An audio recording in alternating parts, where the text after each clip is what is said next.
7 degrees throughout the day, shifting to west out of southwest winds. Again, 100% chance of snow. It's going to be less than an inch, but lots of slush.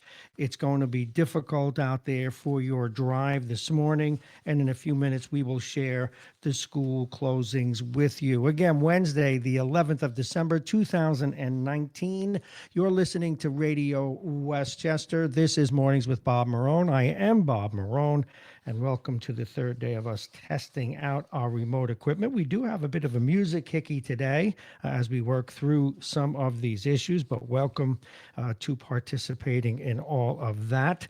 We have a good show planned for you today. We'll be talking with Jeannie Zaino this morning, Al Tarantino, Del Husler from Yonkers. We'll also be talking about some of the latest inventions. And of course, at 9 o'clock, we will talk with Harlan Ullman. Welcome to the program on this busy day.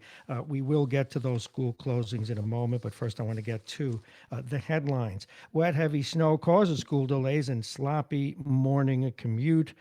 They say the snow is expected to continue through mid-morning, but is already starting to taper off from west to east.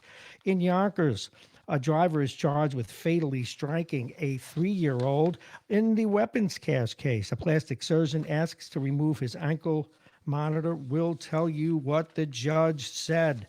And a nun with leadership positions in Westchester schools is accused of abuse back in the 1960s. And out of Talk of the Sound this morning, some swan stickers, looks like they've been scraped into white or black boards found at the high school.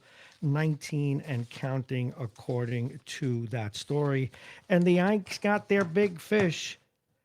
That's right, Garrett Cole. Do you know what they paid him for 9 years? Do you want to know the money? How much? You got to wait.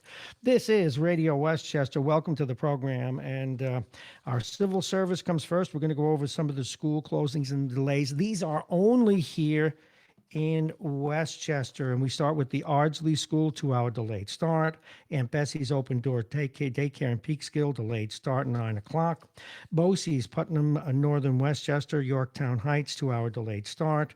Southern Westchester and Rybrook Bosie's, 2-hour delayed start. Blindbrook School District, 2-hour delayed start. Boys and Girls Club in Mount Kisco, delayed start at 9. Briarcliff Manor School District, delayed start at 10:45. Bright Begin Presh Learning Center in Yorktown, delayed start at 9 o'clock. The Christian Preschool in Dobbs Ferry, delayed start at 10:30. Class Act Studios, White Plains, closed. Clearview School Day Treatment, Briarcliff Manor, delayed start at 11:30 a.m. Columbus Elementary School in Thornwood, delayed start 10:15. Croton Harmon School District, Croton on Hudson, closed. Days of Wonder Childcare, Dobbs Ferry, delayed start 9:30. Dobbs Ferry School District, delayed start 10 o'clock. Easter Seals Preschool, Valhalla, delayed start at 10:30. Elizabeth Massey Child Care Center, Tarrytown, delayed start at 9 o'clock. Elmsford School District, Elmsford, 2-hour delayed start. Greenberg 11 School District, Dobbs Ferry, delayed start at 10 a.m. As we move forward now, Gymnastics City in Cortland Manor, no morning classes. Harvey School in Katona, 2-hour delayed start. Hastings on Hudson District, delayed start 10:15. Hawthorne Country Day and Hawthorne Elementary School, 2-hour delayed start. Well, actually, the elementary school is not till 10:15. The Country Day School is 2 hours. Hawthorne Cedar Knolls School District in Hawthorne, 2-hour delayed start. Hendrick Hudson Central School District, Montrose, 2-hour delayed start. The Irvington School District, 2-hour delayed start. John Cardinal O'Connor School, delayed start at 10:20. That's in Irvington. John Kennedy Catholic School, Somers, closed. Katona Lewisboro, Cross River, 2-hour delayed start. The King School in Stamford, delayed start at 10. Lakeland Central School District, Shrub Oak, 3-hour delayed start. Little Hands, Little Feet Preschool in Briarcliff Manor, delayed start 10:30. Maria Regina High School, Hartsdale, 2-hour delayed start. Mount Airy Nursery School, Montrose, delayed start 10:30. Pardon me. My Second Second Home, Mount Kisco, delayed start 6:30. New York School for the Deaf, White Plains, closed. North Salem Central School District, 3-hour delayed start. Oak Lane Child Care Center in Chappaqua, delayed start 9 o'clock. Ossining Children's Center, Ossining, delayed start 9 o'clock. Ossining School District, 2-hour delayed start. Our Montessori School in Yorktown Heights, delayed start at 12 noon. Peekskill City School District, Peekskill, 2-hour delayed start. Pleasantville School District, 2-hour delayed start. We're bringing up the final part of the list now. Port Chester School District, Port Chester, 2-hour delayed start. Public Schools of the Tarrytown, Sleepy Hollow, 2-hour delayed start. No pre-K, no before school program. Somers Central School District in Lincolndale, 2-hour delayed start. Soundview Prep, Yorktown, 2-hour delayed start. St. Paul the Apostle School in Yonkers, delayed start at 10. St. Matthew Head Start in Ossining, delayed start at 9. Valhalla High School, Valhalla, delayed start at 10. Valhalla Middle School, delayed start at 10. Virginia Road Elementary School in Greenburgh, delayed start at 10:40. Westchester Exceptional Children's School, North Salem, 3-hour delayed start. Westchester School for Special Children in Yonkers, delayed start at 11. Westlake High School in Thornton, delayed start at 9:45. White Plains Presbyterian Church Nursery School, White Plains, closed. White Plains School District, White Plains, 2-hour delayed start. And the Yorktown Central School District, 3-hour delay. And let's take another look at the weather. And remember, the weather is brought to you exclusively by the United Hebrew of New Rochelle, voted one of America's best rehabilitation and senior care companies, and it's right here in New Rochelle. Listen, or rather visit uhgc.com. Let's take that quick look now. Snow this morning, it'll give way to some clearing. It's 37 degrees. It'll give way to clearing this afternoon. It'll get colder, though. The high today, 37. We'll have tomorrow. Temperatures are getting down as low as 29, and it'll be partly cloudy, but no chance of rain. That's a good thing. On Friday, however, showers. Temperatures in the mid 40s. Let's get back to our regular news, and there is a lot of news today. But before we do that, we remind you that we are supported today by Aging Issues Radio, Aging Issues Management, the law firm of Pena and Kahn, pluginvirtualreality.com, and Dominic's Fine Cigars. And at 8 o'clock today, we will hear from their man, Jake Schaefer. And he won his bet on Monday night. Of course, Eli Manning lost, but our own Jake Schaefer won. Let's get back to the stories. A Yonkers man faces charges after fatally striking a 3-year-old in Manhattan. This, according to authorities. Police say Jamie Sabagol, 59, hit the child in a stroller while he and his mother were using the crosswalk at the intersection of East 116th Street and First Avenue. The child was pronounced dead at the hospital. The driver did remain at the scene, but he now faces several charges, including aggravated unlicensed operation of a motor vehicle and failure to yield to a pedestrian. And the issue of people driving without licenses or registered vehicles, in our view, from our research, is greater than even authorities will acknowledge. A plastic surgeon found with a small arsenal of weapons in Tuckahoe over the summer was finally released on bail 2 weeks ago, according to a story yesterday in Lohud. Dr. Matthew Bonanno has found it difficult to bathe or swim since then because of an ankle monitor he's forced to wear. Today, Bonanno's lawyer failed to convince the judge that the monitor was unnecessary and should be removed. The man poses no threat, said Paul Gentile, the lawyer, but the judge again remained unmoved. He said he's a man of means, and if he wanted to disappear, he could disappear. The Long Island plastic surgeon was arrested in Tuckahoe after his friend told police he threatened to kill his ex-wife and daughter while the two men were drinking at Growler's Beer Bistro in the village. This is an odd one. A nun is accused of sexually abusing a young girl at an upstate school before moving on to higher positions at schools around Westchester County. This, according to court documents and reported today in Lohud. Sister Ann Peterson is accused of groping and molesting then 10-year-old Pamela Hayes at St. Joseph's School in Middletown.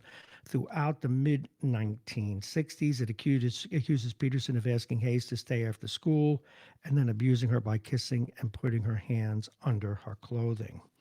The order Peterson belongs to, the Ursulines, worked with the now defunct College of New Rochelle, where Peterson was a board member until its closing early this year. We turn our attention now to Mount Vernon. Former Mount Vernon City Councilman Stephen Holden is heading the transition team for the new mayor, or mayor-elect, we should say, Sean Patterson Howard, as she prepares to take office in 3 weeks. The leadership of the team, which has been working for weeks, was formally announced Monday. Horton served on the city council for 4 terms and spent years as the executive director of the New Rochelle Housing Authority before joining in real estate. Now, in addition to Horton, there are some notable names on that committee that you might find interesting. It includes former Yonkers Police Commissioner Charles Gardner, who will advise on public safety issues, Henry Wilson, Health and Human Services, County Legislator Lyndon Williams, Government Operations and Finance, Marcia Gordon, Economic Development. She, of course, is the head of the Business Council of Westchester, James Finch, Public Works and Infrastructure, and Brenda Smith, Education and Workforce Development. We, of course, wish Sean Patterson Howard the best. We reached out to her yesterday. We could not get through. She's very busy. We hope to have her on tomorrow's show at 9 o'clock. We couldn't confirm her for today, so we have other people in her usual 8:35 spot.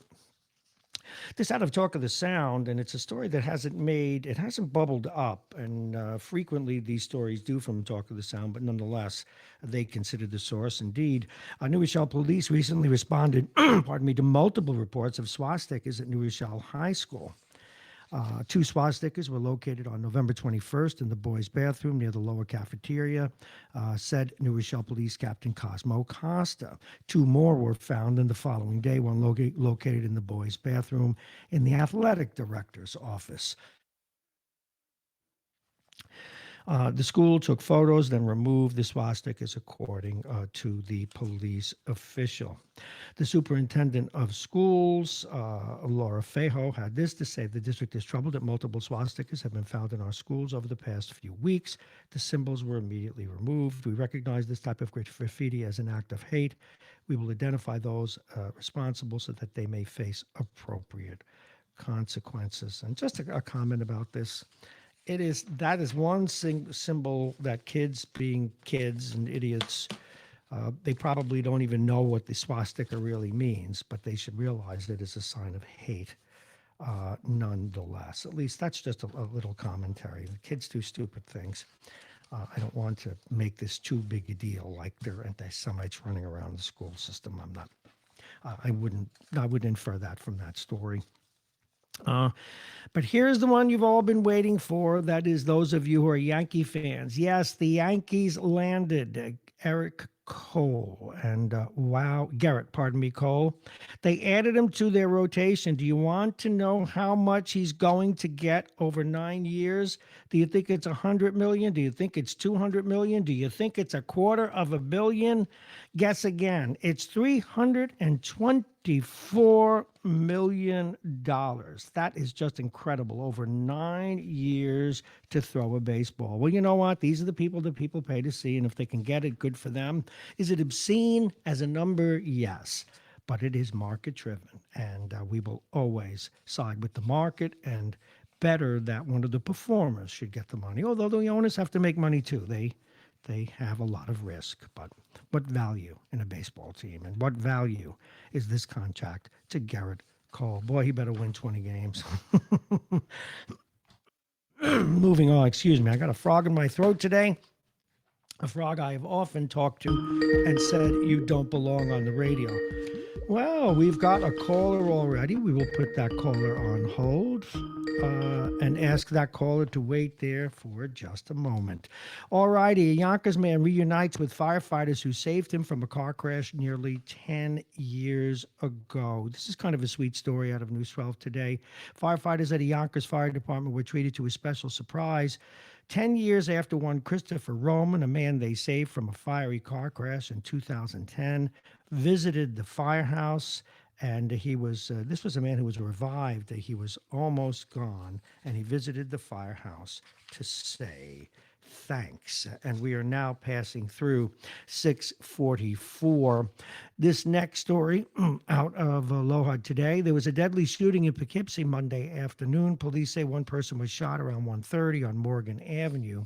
The alleged shooter actually called them and claimed self-defense. At any rate, the shooter has been released, but the individual has passed away who was shot. We're going to take a call, and when we come back, we will go to some of the national news, etc. Let's say he's on the line. Good morning. You're on Radio Westchester.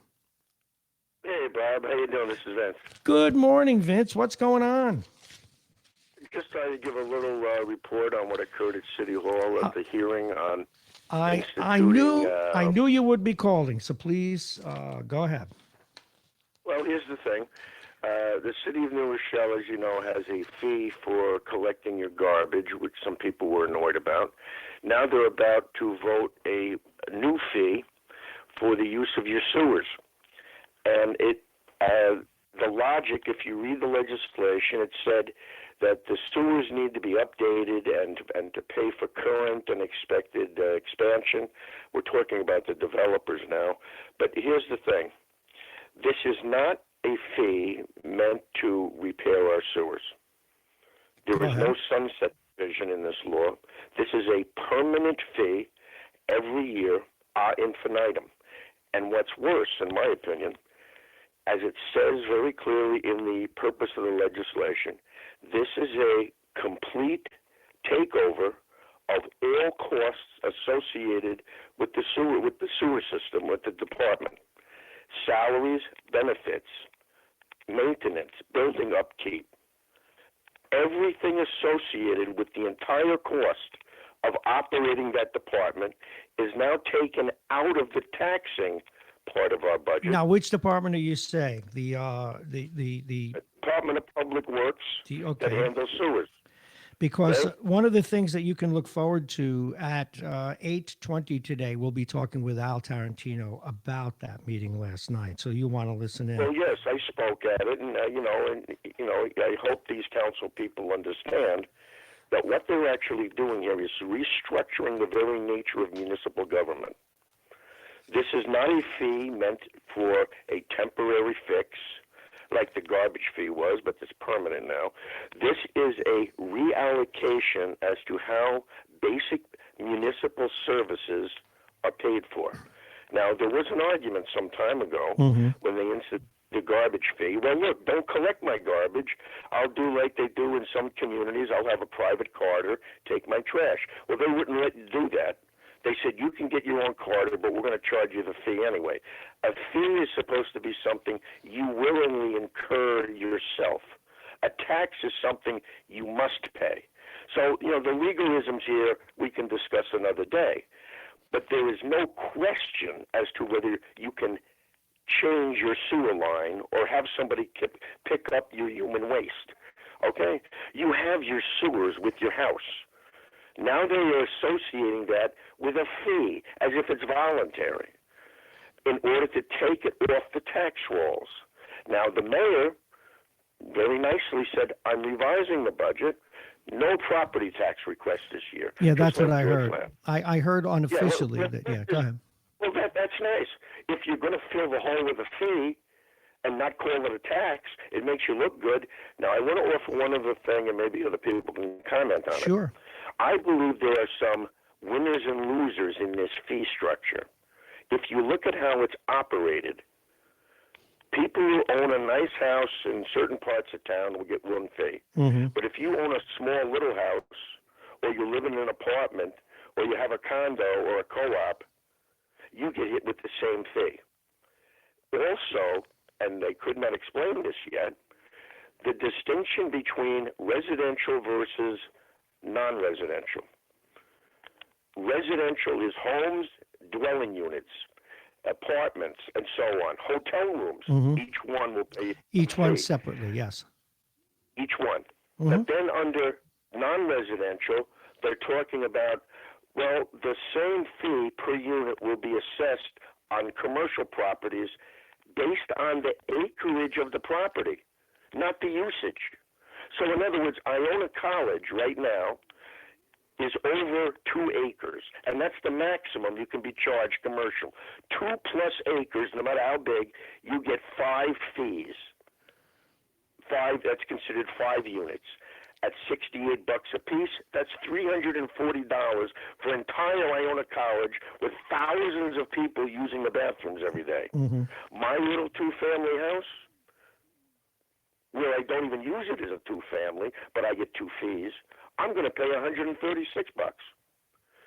Now, what I'm saying to you is, just like with the garbage fee, which adversely affects the south end of New Rochelle, most garbage fees are paid by people south of Eastchester Road. I'm wondering if someone does a little analysis as to, since we're not going to tax property anymore for our sewers and stuff, we're going to take that offline.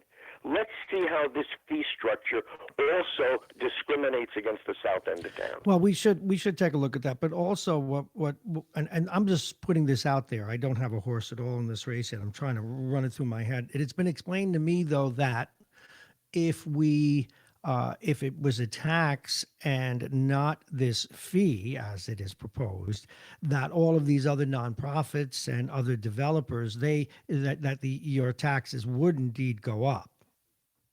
Do you buy that? Okay, that's fine. Do you buy that? I hear that. Okay. I understand that. And perhaps there's a way to ameliorate that with assessing a fee separately on these entities. Okay, that makes sense. Okay? All right? But what I'm saying to you is I think there is more here than meets the eye. There are things that appear unseen. But in an effort to lower taxes and you know, hey, nobody likes to see a property tax hike. But if you own a big $40,000 house up at $40,000 property tax place up at the north end of town, you just got a very nice gift from the mayor. Okay. You're not having your property tax hiked. So I'll pay the $68 fee if I have my McMansion in the north end of town. I'll pay the $68. No, I don't want the 1.5% property tax hike. Let the boys in the south end pick it up for me in a fee. Do you know no, but here's I'm just suggesting this, Vince. I'm just suggesting this. I'm not saying it's so.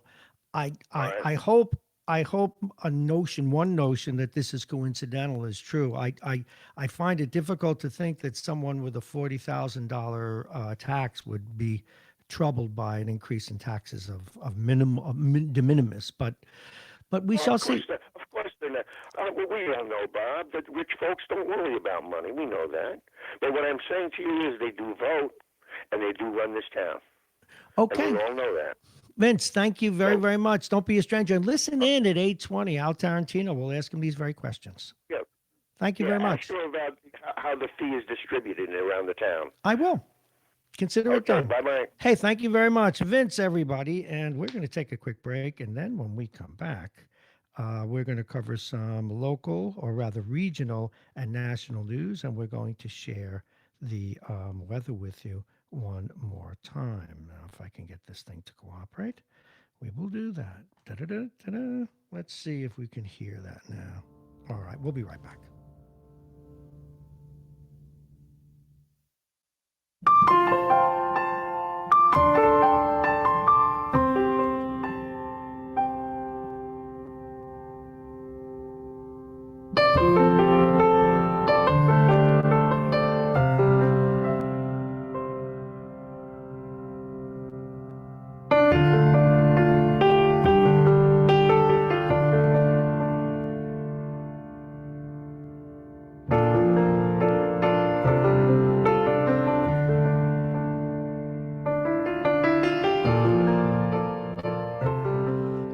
Returned. Welcome back to Radio Westchester on this Wednesday, the 11th of December. Can you believe how close we are to Christmas? It's almost scary, isn't it? But nonetheless, that is where we're headed. This is the one, the only Radio Westchester. We are the station at the radio station, broadcasting remotely once again. Again, we've got some music issues, but everything else is working pretty well.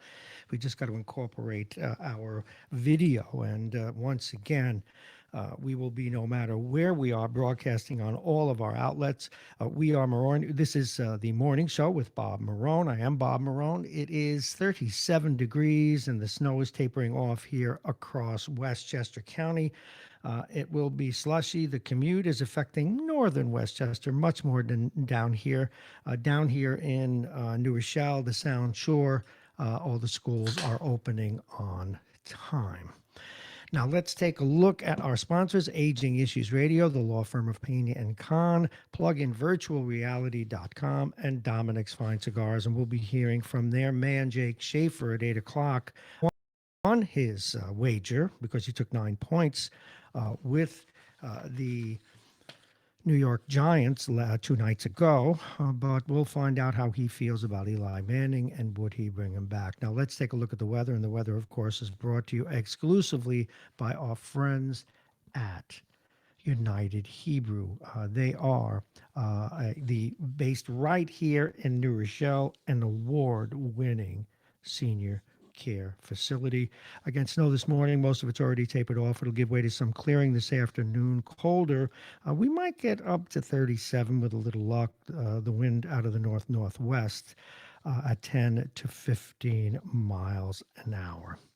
And tomorrow, we're looking at partly cloudy weather. No chance of rain, though. That is a good thing, but it will be cold. The temperatures will range only from 34, that's the high, all the way down to 29. And what we thought is that y'all were going to get some, we thought you were going to get some, what's the word I'm looking for? Well, sunshine. I don't know why I'm looking for that word. I'm actually looking for the sunshine. All righty, let's go straight ahead to some of the other stories we're following for you, both regionally and nationally. At a national level, President Trump did go after some of the issues in his effort to survive impeachment. He's looking to survive the same way he built his powerful presidency. He said one story this morning. On the day the Democrats proposed 2 articles of impeachment, the president and his court laid down a fresh list to obscure the evidence that some say incriminate him. He also issued a mocking defense of his conduct at a rally in Hershey, Pennsylvania last night, arguing that charges that he abused power and obstructed Congress are not even a crime.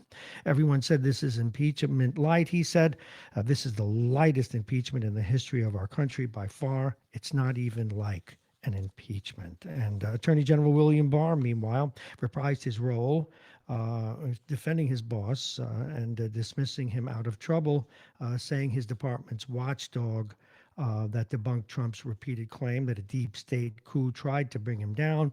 Barr also breathed fresh life into another of Trump's conspiracy theories, that the FBI's Russia investigation was unjustified and rooted in political bias by Obama administration officials. And wow. Okay. The call at the center of impeachment is the dual-pronged tactic to, they say that he obstructed justice right now, and they're saying it's quid pro quo, but not saying it, not calling it bribery. So we shall see where that goes. Now, in a separate issue nationally, President Donald Trump will sign an executive order today to interpret Judaism as a nationality and not just a religion, a move that the Trump administration believes will fight what they perceive as anti-Semitic issues on college campuses.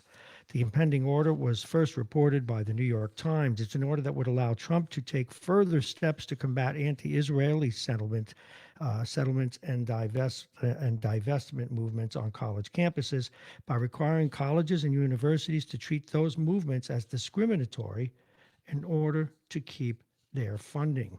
The move would trigger a portion of the Federal Civil Rights Act of 1964 that requires educational institutions receiving federal funding to not discriminate based on national origin. According to senior administration officials, the Department of Education can withhold federal funding from any college or educational program that discriminates based on race, color, or national origin.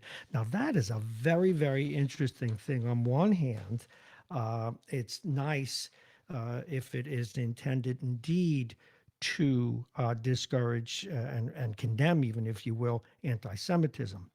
On another level, though, if its intention is to say that you can't criticize a state for its behavior, that I cannot and will never agree with.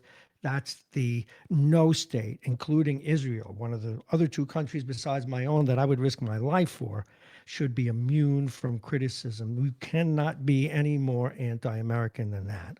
And as much as some of those protests are distasteful, that is who we are. So, but nonetheless, the law is the law. And if that's the way the law is written and the president can do it by executive order, we'll have to live with it. But I would say that free speech advocates and people who care about this process will probably take that all the way to the Supreme Court.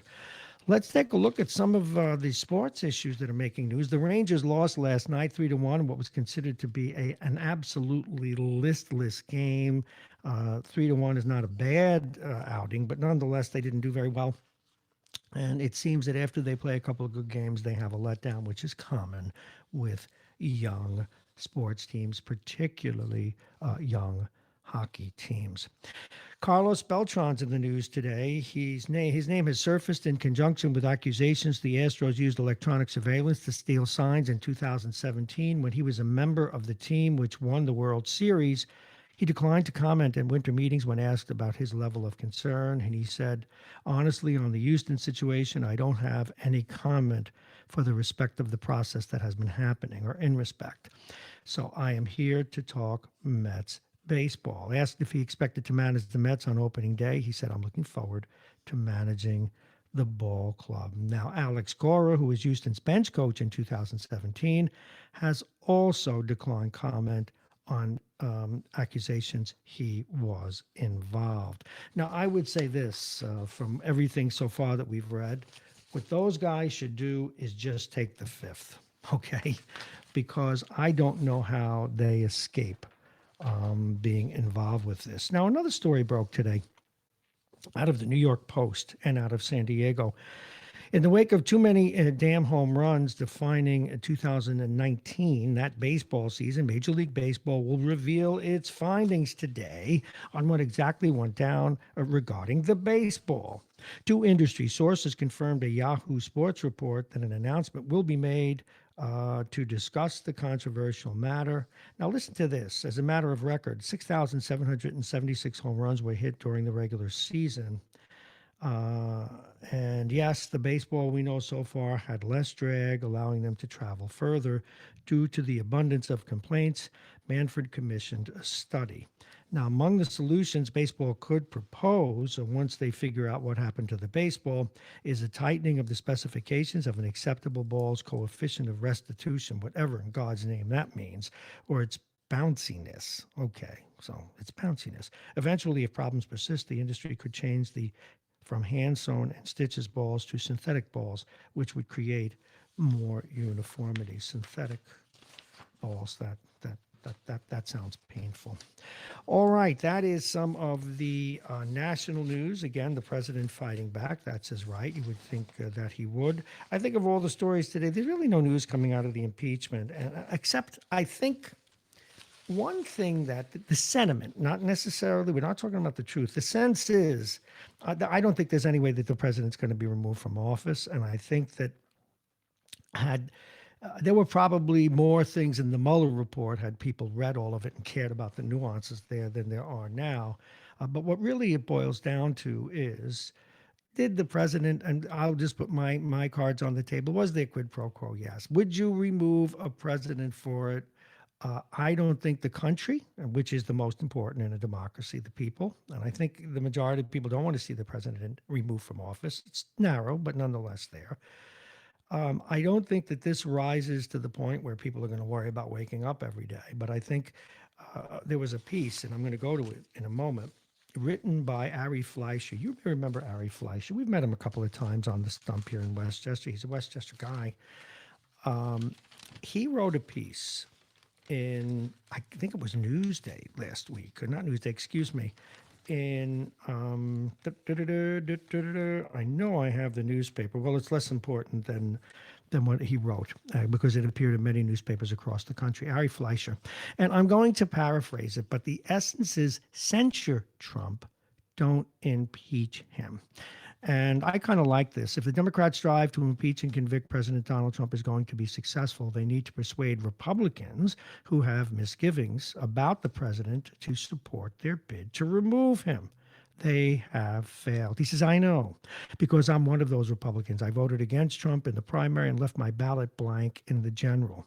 There is much about Trump that I don't like or support. There is much about his policies and what he has accomplished that I do. I haven't hesitated to criticize the president when he warrants it from the start. I said often on Fox News that Trump's July 25 call with Ukrainian President Volodymyr Zelensky was inappropriate. No president or member of Congress should ask a foreign nation to investigate political opponents. Look, he did that. Mr. Fleischer, a Republican, acknowledges that he did that. Again, we can get into the technicalities of whether or not there was a smoking gun. Look, common sense tells us we did it, but common sense also says the people do not want this, and the elected officials should adhere to it. Now, the other side of the argument is this. If the president did something that really is against and absolutely deplorably against the Constitution, the people in office, even if the people don't want it, in a Republican form of government, they have the obligation to bring articles of impeachment. They have a moral obligation, almost sacred. And the next step in that moral obligation, though, is to accept the will of the Senate. And yes, will it be partisan? Sure.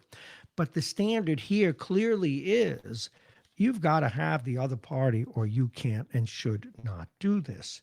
Now, one day historians will look back. Will they say that the Democrats overreached just to get this out before the election?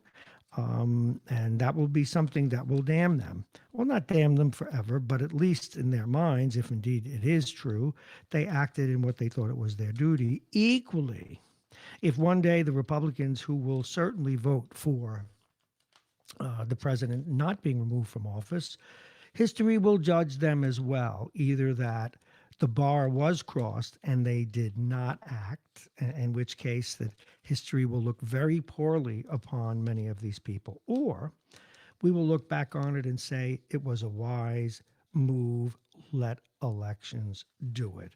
I know it depends on which uniform you wear, but maybe, just maybe, Ari Fleischer has come up with the right solution. He said the Democrats fail to understand how anyone, especially those, now that was my commentary in the middle, especially those who have misgivings about the president, can't support impeachment. They don't accept that elections are the superior remedy to issues like this. We're a republic if we can keep it, they like to say. And again, that was my comment before of having the men and women whom we elect make more informed decisions than perhaps we would. But we're also, and that was my commentary in there, just squeezed in a sentence, but as Ari Fleischer goes on to say, we're also, as the Declaration of Independence states, a nation in which the government derives its just powers from the consent of the governed. The governed should decide what to do with President Trump, he says, not 218 House members and 67 senators as called for under the Constitution. As an occasional Trump critic and an occasional Trump supporter, I have a deal for the Democrats, he says. I won't try to persuade them to support the president if they will stop trying to persuade me to impeach and convict him. That's pretty sensible. But again, we are dealing in a political culture that's black and white. People want to pretend the president didn't do anything. It infuriates many. And there are those that want to persist that the president did everything, and they will not convince many. Kudos to Ari Fleischer. Perhaps that is a good way to go. Now, a couple of other stories that we picked out for you is check this out. If you suffer from arthritis, and we'll be talking on Friday with with our go-to doctor on this one. Good news for Americans, bad news for pain drugs. Now, this is not an advertisement. This was owned, by the way, USA Today. Fleischer was in, and this also in USA Today. Several of the major drug companies behind popular pain relievers may take a financial hit, but it'll be good for you. There's a new drug called Veriflex, And it was developed in May of this year by a private company up in Seattle. Who knew it's 709? And here's the science. Research shows that the joint stiffness, soreness, and discomfort associated with arthritis, and if you suffer, you know what I'm talking about, that it's caused by inflammation, which attacks healthy cartilage and protective tissue. According to leading medical scientists, the inflammation is caused by two enzymes. Remarkably, the active ingredients in Veriflex help to block the production of both. It does make a difference. And this is not an advertisement. I can't stress enough. Years of development relieved in 5 days. Veriflex users can generally expect more flexibility in 3 days. Their joint pain alleviated in 5 days. This is quite remarkable. It's safer and more effective. So we'll talk with the doctor about that. There is a disclaimer after the story that says these statements have not been evaluated by the Food and Drug Administration. And until they are, folks, this is the caveat. If or until they do verify that, don't take it to the bank. But it is a bit of hope for people who suffer from arthritis, et cetera, et cetera. Poll watch, I mentioned it before. Where is it? That some 52% of the public does not, at least as we stand here, want impeachment of the president. Now, another item that we set aside, and this is spooky, because I know it is infiltrating my phone, it's infiltrating your phones as well, and that is robocalls. Billions of robocalls, 5.7 billion robocalls this year, and that is right up through October. And there's very little that we can do to fight it. And the common scams, most Americans have been called by a fake Social Security Administration rep, and they never do that. They don't make those other kinds of requests. Other scams, and I get these, offer 0% interest rates or predatory health care deals. Timing of these calls for tax season and Obamacare sign-up periods. And our robocalls police, the FTC blocked more than 1 billion illegal robocalls, but that's just a touch. Meaningful enforcement can still seem hopeless. Robocallers now place calls from a huge volume of numbers to avoid detection. Since 2009, when the legal ban on most robocalls went into effect, the FTC has brought just 33 cases. That's amazing. Just 33, ordering defendants to pay nearly, though, $300 million. Perpetrators often claim they were broke, and they paid just $18 million in relief. Adding your number to the federal Do Not Call registry is only moderately effective, I'm afraid to say, according to this piece in The Week, for avoiding traditional telemarketers, but useless for escaping fraudulent robocalls. There are several commercial products such as UMail, Haya, and RoboKiller designed to work like spam blockers, so they help a little bit. We can and should be asking the government for more help. This is a national problem, and it is a national problem that's going to require help from the government. It is, let us see now, 7:13. Let's take a look at the lineup for today. Coming up at 7:20, Vince Russo will be with us. We're going to talk about the impeachment issue. Does he think the president will be impeached, and where do we go from here? We're also going to take up the issue with him and also Jeannie Zaino, and then later with Harlan Ullman, this executive order, which, by the way, going back to that executive order, having Jewishness be both an ethnicity as well as a religion. It is an ethnicity, I believe, but I guess scientists would have to tell us that. So I don't think the president's wrong in claiming that, and that's what the law says it says. But if it's used to prevent free speech and criticism of Israel, that is un-American.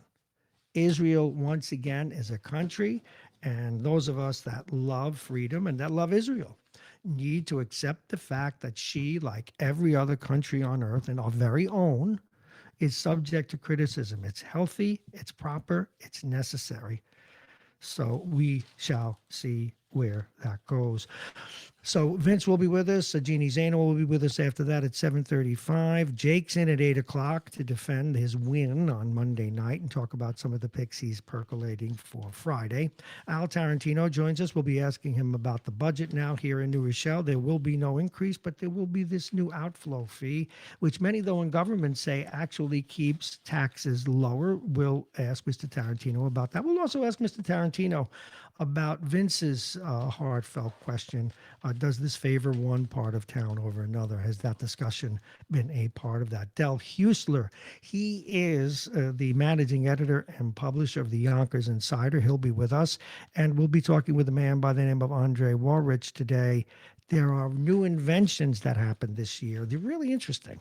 We'll talk with him about that. And then at 9 o'clock, Harlan Ullman, much to talk about the executive order regarding Israel, what's going on right now in the Middle East, and of course, the impeachment or not of the President of the United States. Let's take another look at the weather. And remember, the weather is brought to you exclusively by our friends at United Hebrew. They have been suggested, not like suggested, but voted one of the finest senior care institutions in the United States. They're right here in New Rochelle. Check them out on uhgc.com. And the temperature is 37, and it's not going to get up much above that today. It may get a little warmer. The snow, we didn't get too much of it here in the southern part of Westchester, but they got plenty up in the north end. And again, giving way to clearing this afternoon. Again, it'll get colder. It's only, again, the high is going to be where we are right now, about 37. The wind out of the west-southwest at 10 to 15 miles an hour. And we will get to that call because it makes life easy here in the neighborhood. So I'm going to ask the caller to wait right there. We'll get right to you. And looking at the forecast for tomorrow, the high of 34, the low of 29, partly cloudy, no chance of rain, but kind of chilly. Friday, it warms up, a temperature range from 44 to 45, very narrow range. Some showers, 40% chance of rain. And on Saturday, as we get into the weekend, Bob, sun, no rain. And it warms up once again, a high of 56, a low of 42. And as we go to the top of the hour and to our guests and some phone calls, we're supported this morning by Aging Issues Radio, the law firm of Pena and Kahn, plug-in virtualreality.com, and Dominic's Fine Cigars, who will sponsor the 8 o'clock segment with Jake. And let's go to the videotape and see who's on the phone. Good morning. You're on Radio Westchester. Good morning, Bob. It's Vince. Right on time. We're a couple of minutes early. I even like that you're a little bit early. So much going on, Vince. I don't know. Did you hear? I paraphrased and I added some commentary to it. But did you hear my commentary about Ari Fleischer's editorial? No, I Okay. do not. Well, I'll give you the thumbnail in a minute. Very interesting. He's not a never Trumper, but he is one of those more standard Republicans who has been critical of the president, not crazy about him. But he also, and he got into the philosophy of it, Vince.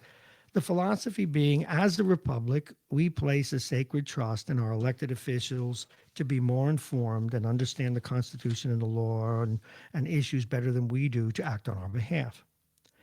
So in that sense, the Republic must be served and perhaps articles of impeachment brought up. But on the other hand, we're also a democracy, and we take our power from the governed. Okay.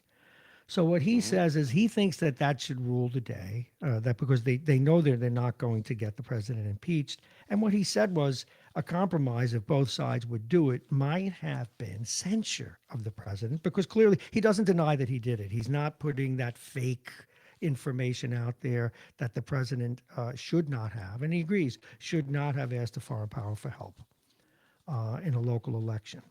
So you have a philosophical issue. You have the issue of duty of the senators and the Congress, but you also have this notion of compromise.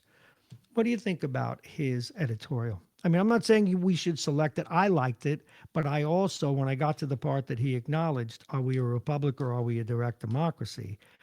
I kind of paused for a moment and said, but we are a republic. What say you? Well, we're definitely a republic, which is a representative form of government. I mean, we elect leaders. We don't go to the polls every time there's some kind of an issue and vote on it. That's a direct democracy. I don't think that censure would be effective. I think, first place, Trump would never agree to it. When you talk about compromise, Yeah, I it agree means about both that. sides Yeah. agree. Both sides agree to something, and Trump would never agree to that. I mean, he'll go to his grave just denying that he ever did anything wrong, not only in this instance but in any instance.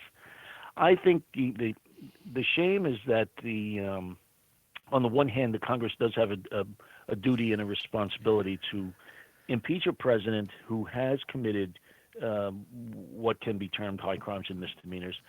However, on the political side, I think that this is going to be, it's going to just benefit Trump because he's not going to get convicted in the Senate no matter what evidence comes out. We've gotten so hyper partisan that, to use Trump's own words, he could stand in the middle of Times Square, shoot somebody in the head, and they still would not vote against him in the Well, Senate. let me run this by you. I'm in a forgiving mood this morning. I don't know why, given some of the technical Oh issues boy, at it must 6 be. o'clock. No, we had some technical stuff at 6 o'clock that I'd be banging my head against the wall. I mean, the remote process is working. But anyway, but here's the thing. And this is our system, and this is one of the few areas where we are creating new structure, new law. We are filling in a gap that the founding fathers gave us. Now let's take the absolute extreme bar of the president shooting someone on Fifth Avenue. Let's take the more realistic bar, if indeed it's true, that unless, given that this is unscripted and deliberately so by the founding fathers, but if indeed it's true that the Republicans do not feel that this is a high crime and misdemeanor worthy of removal, well, our system says, well, then it is so. There's an expression that they use in the mob. This is what it is, to quote the movie in the Irishman. If they say this is it, this is what it is, then this is what it is. It's really unique. Yeah, it's unique. That's true, but that presupposes they are being straightforward, honest, and diligent in their deliberation. They're politicians. No, which is the shame because well, that's right. It's time for them to be statesmen and women. But again, and that's not the case. Well, that is not the case. As I said, I'm in a forgiving mood today. See, I do believe that if the president shot someone on Fifth Avenue, he would deny it, but I think they would remove him from office. Well, obviously in that extreme case. I know that's right. But in these subtle cases, see, with the Nixon impeachment, well, Nixon never actually got impeached because he resigned, but once they found evidence in the tapes that he colluded, to cover up the crime, then they all came around. This is a lot more subtle. Mm-hmm. This is a situation where everybody reads, the transcripts, they listen to the testimony, and it's not as obvious as the Watergate tapes, but it is, it is damning. You know what? But, right now, even with the tapes, I mean, if had Nixon been Trump, he would have said that's no crime. The thing, because I go round and round with the callers, and some feel unfair, some feel not, and I get that because I have my own, let me put it, infuriation thing, and where I'm an absolute sucker, where I would go the other way. If the president were to get up tomorrow or this afternoon, Vincent, get up in the podium and say, "Look, I've been talking with my staff, I've been talking with my lawyers." And most of all, I've been talking with myself. And I should not have done that. Yes, I got overly ambitious. I apologize. See, the problem with our system is the Democrats will go, see, he's pleading guilty. If he did that, most Americans on both sides of goodwill would say, you know what? Thank you for admitting it, Mr. President. And I don't even think we'd have an impeachment. What infuriates me, and I hope the rest of the planet, but I know it's not true, is in his effort to be perfect, he simply denies that something happened, or in the same conversation says, yeah, I did it, so what? It didn't happen. You can't, if the public is that stupid, then America's condemned to be damned. Well, my initial reaction was going to be to use a very strong word on the radio, because he gets up saying, I can do whatever the bleep I want to do. That's his attitude. Yes. And that is as anti-American as it comes. Yeah. But you know what I think? In your opening remarks, though, you touched on something. You said that it's the responsibility of the elected officials to be more informed than the general public, yes, so that they can properly represent them. To me, that's the impeachable offense with Trump, is that he makes these decisions from his out of his head. He wakes up on the wrong side of the bed one day and he cuts off trade with France. He doesn't, admittly, he brags about not reading briefing papers. He brags about those are not impeachable offenses. That's a 25th Amendment issue, because that's our system. You're right. He gets. You're right. They're not under the law. They're not impeachable. No. But that's the essence of the job. You're supposed to be better informed. Well, you know how I can always tell that when people are fighting, I want to say the essence of something, when they get hyper technical over the issues. I always go back to this one, and I've told you the story many times and people in the air are sick of it, but it was a moment of great insight. I must have eaten something good that day when I was arguing with a fellow executive who I had to give his annual appraisal to. And in fact, what I was arguing with him about was his very persnicketiness that was being exhibited during his review, and how he turned off other people in the technical community. The guy was a genius. And so he was a wonderful employee. I was giving him a huge raise and a great rating, but perfect. He needed something. I do not doubt. And he started getting into the technicalities. Define disruptive. You know what I'm saying? So I said, look, let's go get a beer. This is what it is. Get over it. So I'm walking out towards the elevator up in Manhattan, and I was hit with an inspiration. And I wheeled around and I said, deny it. What? Deny it. He said, I can't. Yeah, let's go enjoy our beer. And that's what goes on even now. People I greatly respect will go in and they'll say to me, as Anthony often does, if it was a flawed process, if the FISA warrant was bad, doesn't that make all of it bad? Whereas what we're trying to do is get to and he's right if you're in a court of law, but when you get to the essence of something, and even in defense of the president, that it works both ways. We can't take a guy out of office if there's no real smoking gun, and nor should we. But this is where I think that the Democrats made a mistake. I think that some people on both sides wanted them to go further and force the courts to bring in White House members, and particularly Mr. Snarky himself, the former ambassador to the UN. Help me out here. Mm-hmm. With the bushy mustache. Bolton. Yeah, thank you. Couldn't think of the word. And I think that they should. Go ahead. I think that the Democrats, I think politically it was a mistake to do the impeachment. Mm-hmm. Given that, if they were going to do it, then they should have gone all in. Not only should they have brought up this business with Ukraine, they should have brought up the emoluments clause. This guy's making money off this office like crazy. His whole family's making money. They've gotten all these sweetheart deals from all these foreign countries that are trying to get over on us, especially China. They should have brought up the involvement with Russia in the 2016 election.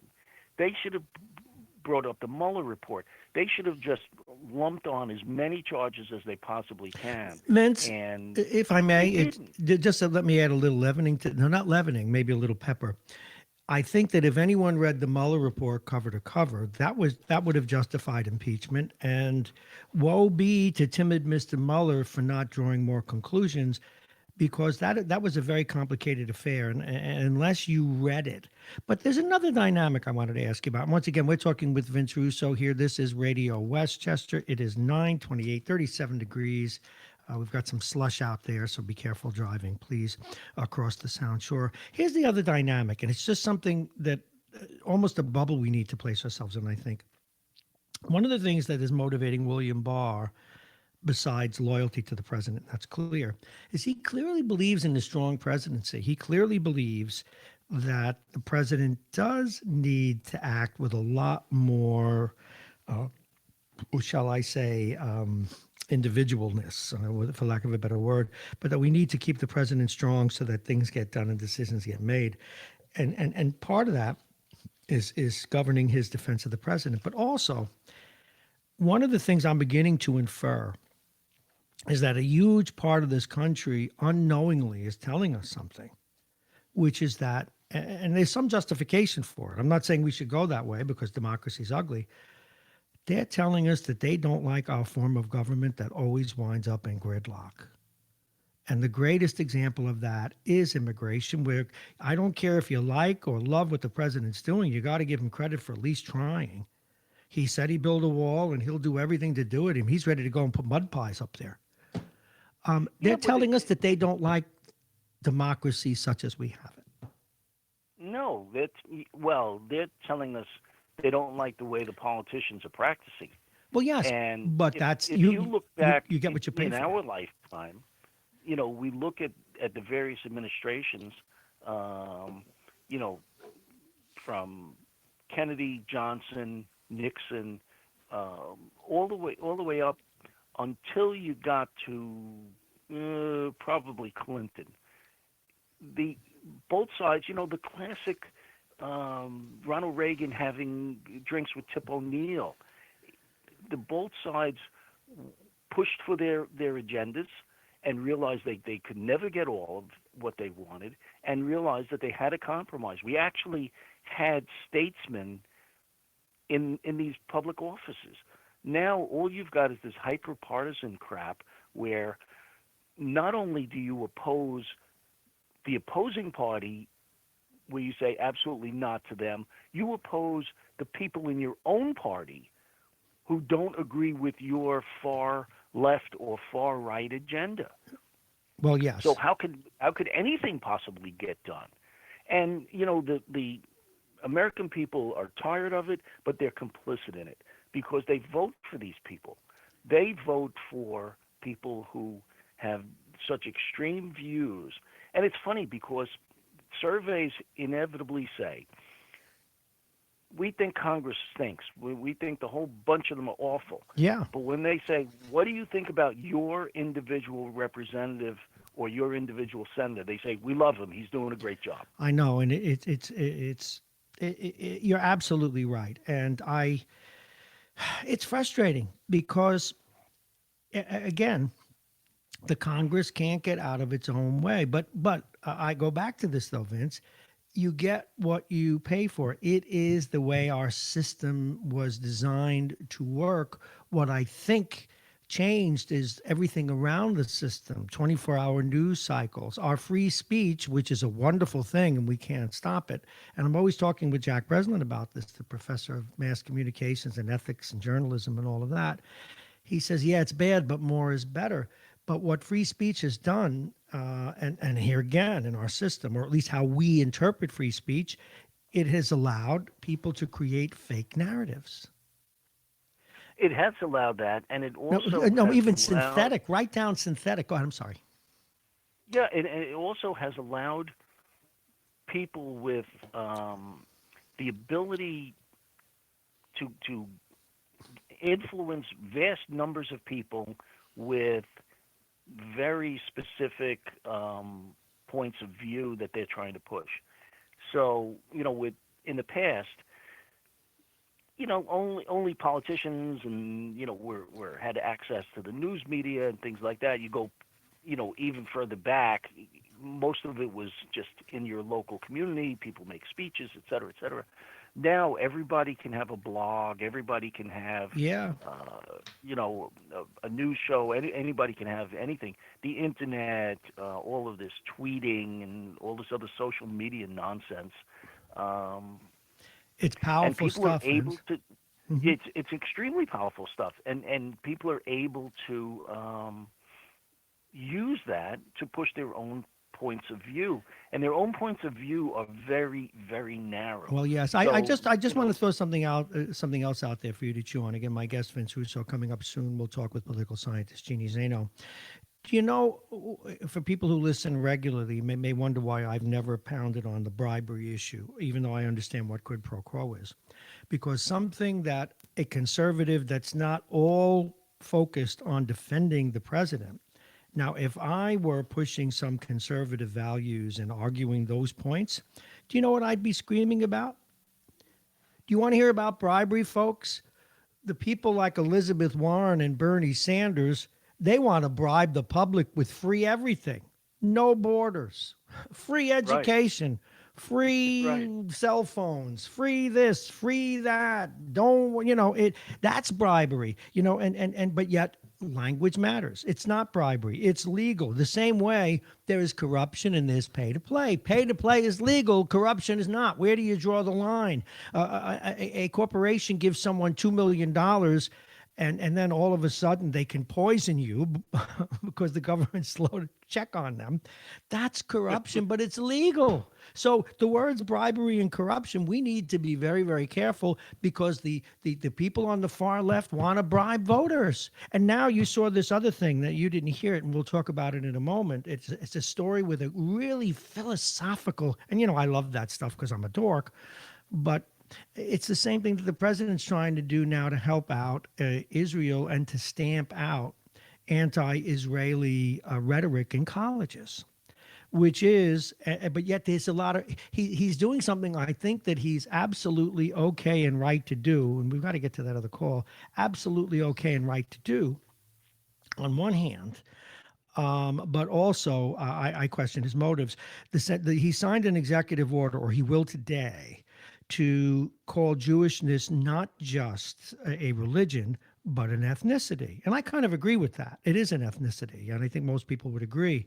But he's doing it with the hopes that then a 1964 part of the Civil Rights Act will allow colleges to stop anti-Israeli speech, you see, because he's hoping it'll be interpreted as a knock against the ethnicity rather than the state of Israel. And I take offense at that.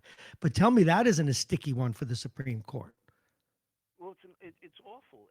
But you see, Trump's goal is to have a law like they have in Russia, which makes it illegal to criticize the government. Mm-hmm. See, I mean, that's where he's going with this. Well, while he's running it, when Obama was there, it was perfectly okay. Yeah, of course. Of course. So, I think that's ridiculous. I mean, as you point out many times, and you said it today, is that Israel is a government, and all governments, whether it's ours or anybody else's, does stuff that we agree with and does stuff that we disagree with. And if you say, well, I don't think that the Israeli, the way they treat the Palestinians is correct, or whatever you want to say, that doesn't make you not like Jewish people. Well, that's exactly right. It means that the government of Israel is doing something you don't agree with. Well, apropos of that, it's not that I don't like you, but I have to get a hold of Professor Jeannie Zaino now. She is on hold. So, Vincent, great job. Vince Russo, everybody. We'll be hearing from him more and more. Thank you for being with us this morning. Great thoughts. Thanks, Bob. Have a great day. Thank you very much. You too. And we are going to go next to one of our favorite guests. Now, let me tell you about Jeannie Zaino. She's a professor of political science. You see her on Fox News a lot. You've read her in Newsday, and you've read her in many other outlets, and I do believe she's already picked up. But before we get to her, mass communications and ethics, she's a presidential historian. Again, you see her in many news outlets, from Fox to our own News 12, Fios when it was with us, and the other major networks. Without further ado, please welcome Professor Jeannie Zaino. Good morning, Professor. Good morning. How are you? Doing very well. Having a ball with the stories today. Do you know, it's one of those shows where the things that are coming up, Professor, and they're all in your wheelhouse, where we've got politics mixed in with the difference between a republic and a direct democracy, mixed in with the very philosophy of what we do and how we do it. particularly with regards to this impeachment. Were you surprised? And we'll go down those paths. Were you surprised with the way the Democrats, and again, that's who put this together, were you surprised with the way they put together the proposed articles of impeachment? What did you expect? Sorry, Good you answer. choked me up there. Good answer, choked me Professor. up That's there. one of your more astute replies. Yes. No, I was not surprised by the way they put them together. I think that they, excuse me, you've got me at a bad time, Bob Marrone. I was not surprised by the way they put them together in terms of the abuse of power or obstruction, if that's what you mean, the two. I do think Yes. there was a lot of debate in Democratic circles about whether to expand from the Ukrainian issue, phone call issue, into the Mueller, into the Russian collusion, if you will. And that's been an enormous debate that they've been having. But I do think that they are sort of trying to play both ends against the middle. They're trying to keep this sort of as narrow as possible because they're on a very short time frame, I believe. And I think they're doing themselves a disservice on that. And they're trying to push this through before Christmas. So I think that's the reason they've come up with these two based on the interviews and the testimony they've heard in the last couple of months. But should they, Professor, be pursuing the impeachment of a president without A, going all in, if that's the case, and B, perhaps proceeding without what many would be considered to be the smoking guns, whether to get Bolton and some of the other people that the White House has prevented them from interviewing? Now, I know it might not happen till after the election, but is it wise to go in with half a loaded gun when there are more bullets because you want to get it out there before the election? Politically, I get it, but is it wise for them to do that? I do not believe it's wise, and I have long said I do not think that they are going down a path that is either good for the country or good for the Democratic Party.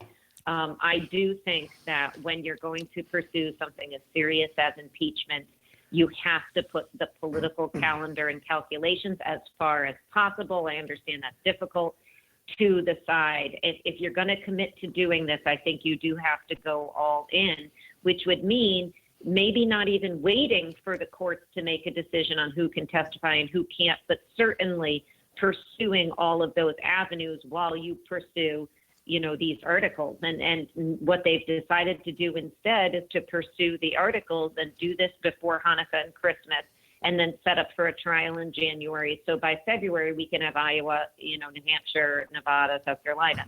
And to me, I think they are doing themselves a real disservice. I get the politics of doing this, but I think it is. I get the short-term politics. I do not get the long-term politics on this.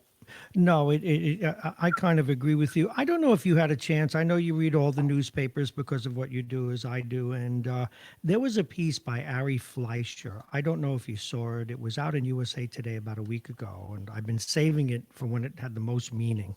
And it seems to now, he is not a never Trumper, but he's one of those people that question Trump. He acknowledges that there was a quid pro quo of loosely, that the president did exchange. He did threaten and use that hopefully to bring about an investigation of the Bidens. He said that was wrong. He said that, probably.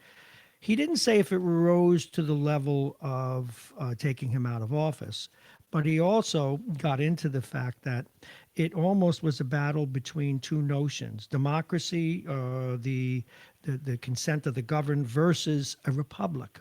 And he said, yes, the Congress has an obligation as members of the elected republic to go forward with stuff, and the Senate has the right to convict or to acquit. But then he went on to say maybe the answer here, compromise might have been to censure the president, since it's pretty clear that he will not be removed from office. What do you think about that? And it does get kind of philosophical. I think he's absolutely right. And I did see this piece. And he starts from a premise that you and I have talked about, which formerly was Nancy Pelosi's premise, which is that if you are going to impeach, forget about Donald Trump, any president, it must be bipartisan and bicameral. Yes. He doesn't talk so much about the bicameral part, but he talks about the bipartisan part, certainly. And that is absolutely true. You cannot, or you should not, in my estimation, in my opinion, pursue a one-party or one house, if you will, impeachment and removal, because this is setting themselves up for failure. They will impeach him likely, and they will not remove him likely without Republican support. And so far, they haven't been able to convince even the most moderate, and there are several of Republicans in the House, whether it's Hurd from Texas, or in the Senate, whether it's Mitt Romney, or whether it's Susan Murkowski or Susan Collins in Maine. Without that kind of movement on the Republican side amongst moderates, this is going to be dead on arrival in the Senate. And so I do agree with him that the path forward the smart path forward would be censure. But at this point, Democrats surely won't do that, because once they decided to pursue an impeachment inquiry, they were going to impeach. They would not have pursued it otherwise. So they now are trying to, it seems that they are trying to do this as fast as possible because they've decided to go down this road and they can't turn around. They really can turn around, can they? We're talking with Professor Jeannie Zaino, that was a mistake. Sorry about that. Political science. Also, you just love my colleague. No, I know. He couldn't come. He had some conference yesterday. Couldn't. He's lovely. No, he's a great guy. I heard he can cook too. Where am I? I'm asking you. I hate you. She's professor of political science, also a presidential historian, author, TV commentator as well. This is it. Here's my biggest fear, because and this now gets a little bit personal. What infuriates me even more than, I think the president could have been impeached a long time ago over the emoluments clause, but I don't even think, no professor, including yourself, is ever able to figure out, I don't think, how we would ever prove that. I think the emoluments clause turned it out to be a big waste of time. And although the president didn't call it a big waste of time, and this is where I'm going, he called it I forget what he called it. He made fun of it. He said it was ridiculous. It was a hoax. But the thing that I fear most, apropos of my convoluted statement, is that the people will equate, rightly so, or not rightly so, but they will equate when the Senate rightly says this does not rise to the level of removal with the fact that all the things the president says ergo must be true. Because the biggest fear I have of this president is even what he's doing now. It was a perfect call. There was no quid pro quo. Well, there was obstruction of justice. If anyone who's read the Mueller report cover to cover knows that, and this is where you and I often talk about, anyone who read that knows that the president broke laws, and at least in my view, but even the timid Mr. Mueller didn't want to draw conclusions because it's hard to explain all that nuance to a public that won't read about it. So my point is, his contempt for reality is what should infuriate the public much more so. Absolutely. And a recent example is this, there's so many, is this Inspector General report that came out that really exonerated, if you will, the FBI. There were certainly issues and wrongdoing was done at the individual level, but the Inspector General said the FBI, by and large, particularly those at the top, did the right thing. And yet you have Trump out there saying that the report was far worse than expected. Well, that's simply not the case if you read the report. But he is going to do exactly what you're saying, and Democrats cannot be surprised by that. The minute he is acquitted in the Senate, he's going to say this was a witch hunt. The Senate, the Republicans in the Senate acknowledge that there was nothing. I'm completely innocent of these charges. And he's going to use that in the only way that this impeachment can help him, which is to invigorate and energize his base for 2020. And that is something Democrats really have to look long and hard at, although, again, they're down this path already, is that when you are the incumbent president, your base is usually not as energized to get out as is your opponent's base, who are angry and frustrated. You've got a really energized Democratic base. So what Donald Trump needs is he needs an energized Republican base. He might not have that, except now he is describing himself as a victim of a witch hunt. That might energize his base. And in a close election that's likely to be decided by, the narrowest of margins in 5 or 6 states, that can be enough to put him over the top in the Electoral College. So, and you just look at the polls alone. The polls alone will tell you in those purple districts and those districts and states that are going to decide this election, impeachment is not something the American public wants to see. And so, again, I think politically, this does not make a lot of sense for Democrats to have pursued this, but of course they have, and they are now going to have to keep walking down this path. They simply won't turn around at this point.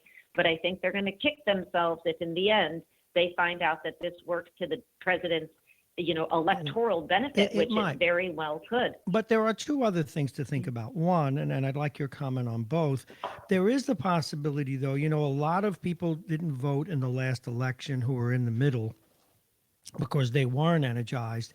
And one thing that this does do, although maybe it only happens in states that they already won, it certainly also energizes people who realize that the president's kind of a fraud that way. And they may well come out to vote, so it may help them, but it may only get the people that were already going to vote. I don't know. But the second thing, and this is touchy, because your expertise is politics, and frankly, the expertise is a wonderful thing, but it doesn't really matter. The truth is only one of the things and one of the pieces on the chessboard. But does not the Democratic Party and the Congress of the United States have a sacred obligation to impeach if they believe it? They do, no, they don't have a sacred, I don't believe they have a sacred obligation to impeach if What they about the believe oath it. to defend and protect the Constitution? This president flaunts it every day. Yeah, that is what Democrats will say. I also believe that they have a duty to be realistic. And so if the goal was to publicize the wrongdoing, and I think the president has been guilty of a lot of wrongdoing here, to make sure the American public is aware of that, a censure would do that. But what they're doing here is they are going to impeach him, and then he will be acquitted, and that will be interpreted by many people as innocence in the Senate. And I do not think that gets to where Democrats want to be. Now, I would say if there was a chance that he was going to get removed from office, then that would make sense.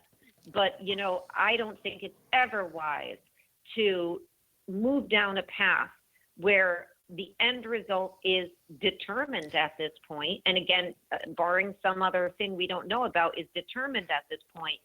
And it really serves no real purpose. Democrats would have a much better time, I think, if they would pursue winning the election and getting the president out of office at the ballot box. I understand. Which is where I think decisions about democracy should be made, is at the ballot box. So, Professor, you're making way too much sense. Stop it. Oh, thank you, Bob Marrone. I have to sometimes. No, I'm telling you. But two things come to mind. In the old Machiavellian sense, if you're going to go after the king, you better kill him. And apropos of that, I'm going to put this forward.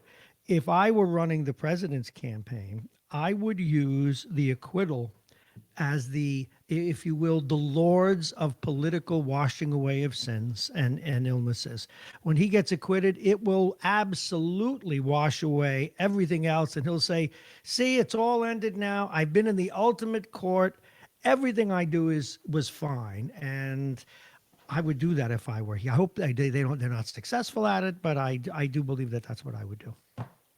And that's exactly, you're absolutely right, exactly what they're going to do. Lords. And let's not forget, this is not only about the White House. We have 31 Democrats in states and districts that the president carried by huge margins who are up for re-election in 2020 and now are being put in a very difficult position to either vote for these articles, which many have said they do think he should be impeached, but of course are facing tough re-election campaigns. And if in these tight races, if you get an energized base you may not only see the president get reelected, but you may see the number of the Democrat majority in the House either narrow or, God forbid, they could lose it. And so, they are playing with fire here.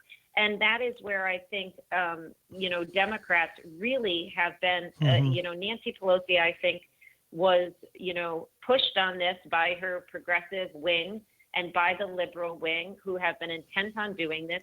The other day she came out and said, this has been going on for 2.5 years. Well, if the Ukrainian phone call was just, 4 or 5 months ago, why has this been going on for 2.5 years? Well, the truth is, there is truth to the fact that Democrats have long wanted the president out for what they believe are real, serious abuses of power that extends far beyond this Ukrainian phone call. But you can't have it both ways. And that's where they're going to have problems with independent, moderate voters in the middle. And I spend, as you know, a lot of time with conservatives. Yeah, I know you do. I think we can't forget that in New York, we are sheltered from the thinking of people who will decide this election for the most part. And those people have a very, very different view of what is going on here. Extremely. And that's why when the Democrats went and they do those focus groups, as they should and do in the purple states and districts, they find that talking about quid pro quo doesn't work. You've got to talk about bribery. But,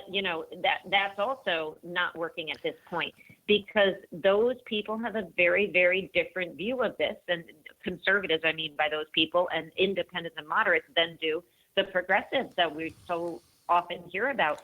And that's where Democrats have to focus if they want to maintain their margin in the House, you're right. Take the Senate, and then take the White House. I get a kick out of that, but Democrats have this habit of having focus groups on ice cream with little kids. That's what they do. Listen, very quickly, I have a story not related to the election that does relate to Trump and Israel and colleges. Today, the president's going to sign an executive order to get some traction off of the 1964 Civil Rights Act that will, if you will, prescribe that that Jewishness is now officially be considered an ethnicity, not just a religion, which I thought it was anyway, with the hopes that it will stifle speech on college campuses that criticize Israel. Now, the president would be, in my view, 100% right to say that from a reality point of view that it's an ethnicity, but to leverage it to suppress free speech is very troubling to me. That is very troubling to me as well, and particularly in any capacity, but especially on college campuses, where what we should be doing always is allowing all forms of speech. And I think it's also, borderline ironic, hypocritical that, of course, it's then, I think rightly so, many conservatives who have led this charge that colleges are tamping down and clamping down on free speech from conservatives. They should not then engage in that on the other side. So, I find that problematic. Obviously, there are lines. It's not there's no right to speech that fosters violence of any kind or anything like that. There are limits to free speech, but there is allowable free speech and criticism that should be allowed, particularly on college campuses. So I do find that troubling as well. Professor, I am really grateful for your time this morning. This has been terrific. We could go on for another hour, even getting into, is our form of government, or at least the democracy that we have, is it flawed and how do we fix it? But that for next time. Thank you very, very much. Professor Jeannie Zaino. She can't cook, but she sure can bake politics. Thank you so much. Appreciate it. Great to talk to you. Stay warm. Thank you. You too. Now we go to our next guest. We're going to get a hold of him, and then we're going to put him on hold, only because we need to do what we call in the business a little bit of a reset. And so our next guest is, of course, Jake. There he is. And we're going to, it'd be nice if he answered. You can hear us calling. Oh, Jake. All right. He'll probably call us back since he doesn't want to be the man who we call. This bottom of the hour, or rather this next segment, is brought to you by Aging Issues Radio, the law firm of Payne and Con, and virtualreality.com. And when we talk with Jake Schaefer next, among other issues that we will discuss with him, and we talked about some of them earlier in the program, will be his picks of the week. He won a big win on Monday night with the Giants, but also got to observe, well, probably the last look we're ever going to have at Eli Manning. But first, we do need to take a quick look at the weather. It's 37 degrees outside. It's going to get colder, though, this afternoon. We may have a touch of sunshine later on, but tomorrow things will get much colder. The high will be about 34. It'll get down to 24 at night. So you have been warned. As we move in to Friday, you may see a little bit of sunshine, but then rain is in the forecast and it will warm up. The weather is brought to you exclusively by our friends at United Hebrew. They're right here in New Rochelle, a top-rated campus of senior care. Visit uhgc.com. And now as we bring on Jake, remember that Jake's segments are brought to you by Dominic's Fine Cigars. In fact, we got a call yesterday from, wants us to do a show over at Dominic's Fine Cigars. One of our callers does. They are a purveyor of fine cigars. They're located like a Padrons. They are located very conveniently over on Boston Post Road in Larchmont. They're open 7 days a week. And without further ado, Jake Schaefer, good morning, sir. Whoops. Good morning, Bob. You won big. A lot to talk about this morning. Oh, have I got a lot of stuff? Let's start with your pick first. You won, and I won. I said that was my lock of the week. But that was your lock of the week. That was, well, for one quarter, Eli Manning was back to the above average quarterback that he's always been. What happened? Well, the defense, I was absolutely terrible. I mean, I saw those last couple of drives. It was absolutely terrible, but you're a little more proficient at this stuff than I. What's your take on what happened? Did he lose it in the second half, or did their defense get better and did our defense get worse? Well, they go in at halftime. They make their adjustments on the defensive end. But did you see? I mean, the conditions were terrible. And what Eli did in the second quarter was fun to watch. He was magnificent, and he might have a job at some place next year. So you think someone may take a flyer on him? That would kind of be nice. I'd like to see him have one more kick at the can. What I was thinking was maybe Denver would do what they did with his older brother, but now Denver's got a young quarterback that's looking pretty good, so that is probably out of the cards. What about Jacksonville, where his old mentor is down there? Very possible as well. Yeah, it could Very happen. possible. I think he's going to get a chance. He'll get a chance. No one's going to, throw money at him to beg him to come in to be the starter. But well, it was a fun game to watch. And for one quarter, he was great.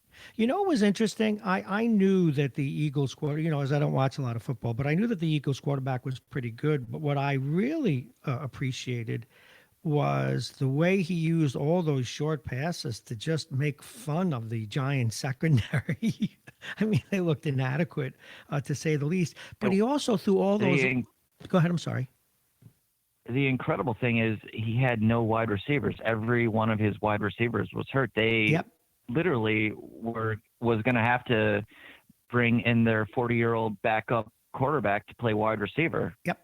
They were so decimated. It was just a very.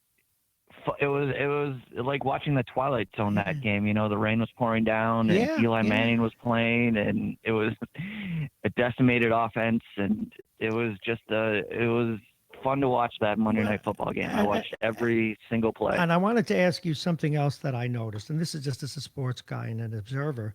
I noticed that he kept the and I forget his name now, but the Eagles quarterback kept the passes very low. They were hard to block. And his receivers were catching the ball on their knees. That one drive, I don't think a guy took a ball standing up. Other than that one. By the way, that little back, what is he, 5'6"?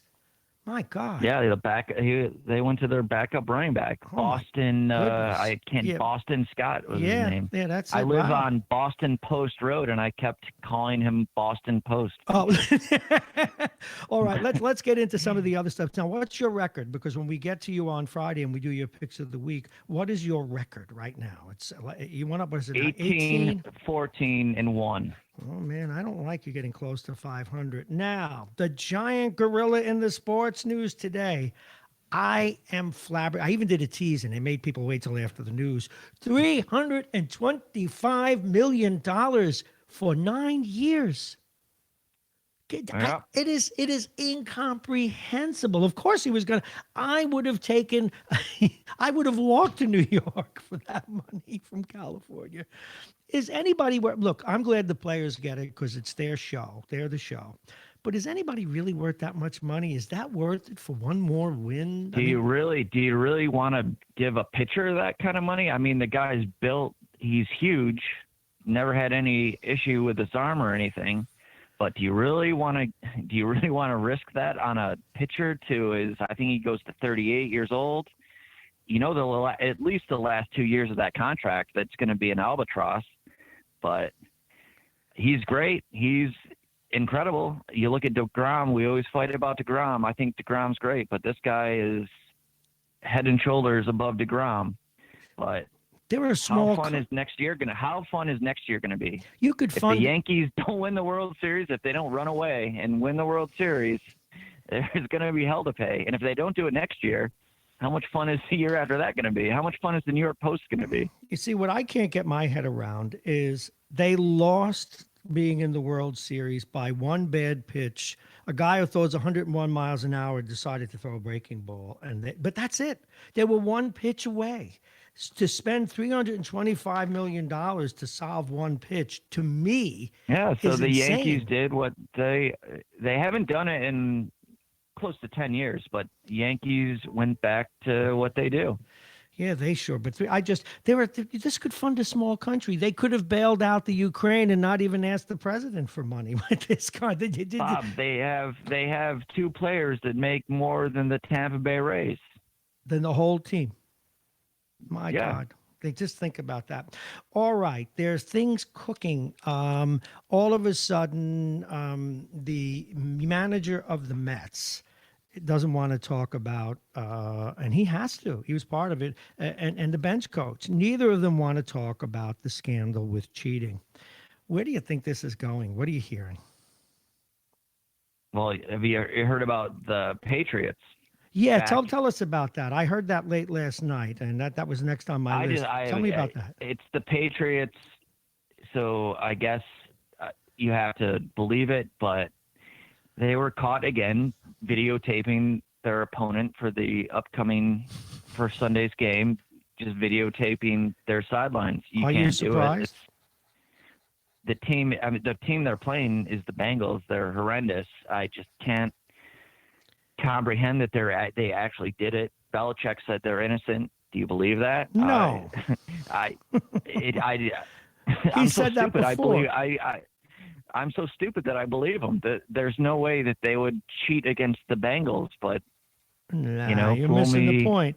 President Nixon, and you didn't live through it, he had that election locked up. He'd done a good job. Vietnam was haunting him, true enough, and he was a bit paranoid.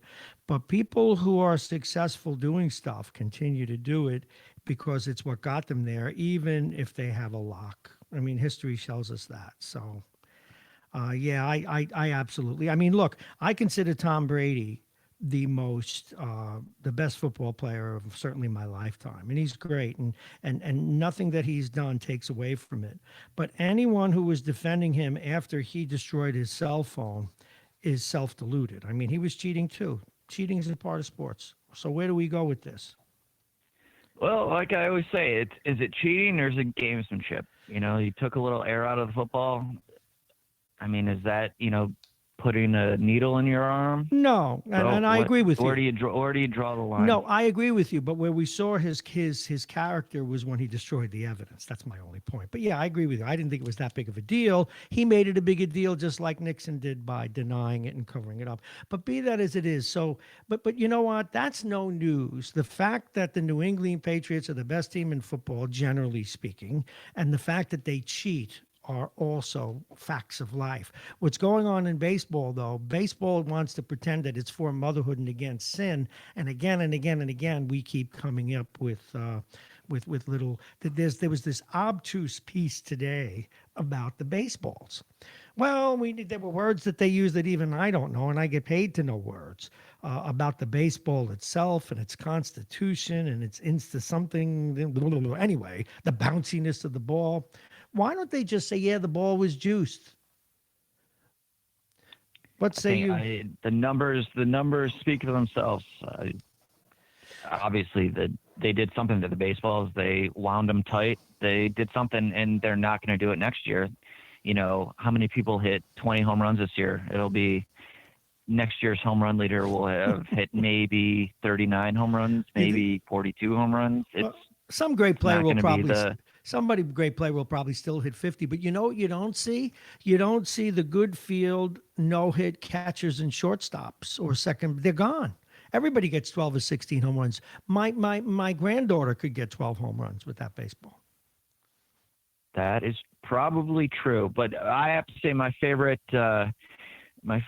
sports story. Have you heard about the Jets $40 million running back? Their new running back. Did you hear his no? But ordeal you read my weekend? mind. I wanted to know what's at the top of your queue. I've exhausted mine. Tell me about this $40 million running back. So this poor guy, he had the flu. He had the flu, and he was ruled out of the game. Who did they play? They played the Dolphins last week. Won on a last-second field goal, and their new stud running back. This poor guy, he had the flu. So two nights before, the coach said, "All right, you just go home, you rest. You have the flu. You're not playing on Sunday." So this guy, he was caught at a bowling alley at 1:00 in the morning, bowling with booze on his table, wearing bright orange leather pants. Bright orange leather pants. You know, if I was, didn't want to be conspicuous or anything, I'd maybe wear, a hoodie or something and just kind of blend in. But this guy he was caught at 1:00 in the morning, Saturday night before Sunday game that he was, had the flu. He was excused from, but he was at the bowling alley hanging out in bright orange leather pants. Oh my goodness. But, well, that's like a guy. Go ahead. Maybe that was the doctor's orders, I guess. Maybe, I don't know. Well, you know better than I hope do he's all right. that a lot of these guys come out of college and they still can't read and write. I mean, so to expect them, because it's all a sham, and that's why they should get paid and they deserve to get paid. But yeah, and the NFL, no. Do you think that, speaking of the aforementioned New England Patriots, do you think they didn't know that Aaron Hernandez hung around with thugs? Do you really believe they didn't know that? Well, they think that they can overcome that. They took Randy Moss in for, they at a discount, and Randy Moss was great, and they almost went undefeated with him, and Eli beat them in the Super Bowl, but they were a juggernaut with Randy Moss at a discounted price. They think that they can, you come in to the Patriots, you'll walk the line, and he did for a couple of years. Yeah, but good ball player too. This guy you're talking about, Aaron Hernandez, was fantastic. He would have been, a top 3 pick. He would have been, but they knew about his past. It was documented. He lived the gang lifestyle throughout high school, throughout college, and throughout his whole life. He didn't give it up for the Patriots. He walked the line for a couple of years, and he was fantastic. But then it came, also the sad avalanche story came down. I need to reset. Our guest is, of course, Jake Schaefer. He's the man that brings you his picks of the week. He also is our in-house sports expert.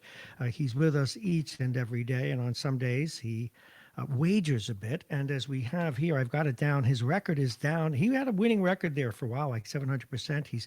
I still have a winning record. You still have a winning record, 18-14-1. What other items are at the top of your queue? What's shaking your tree today, Jake Schaefer?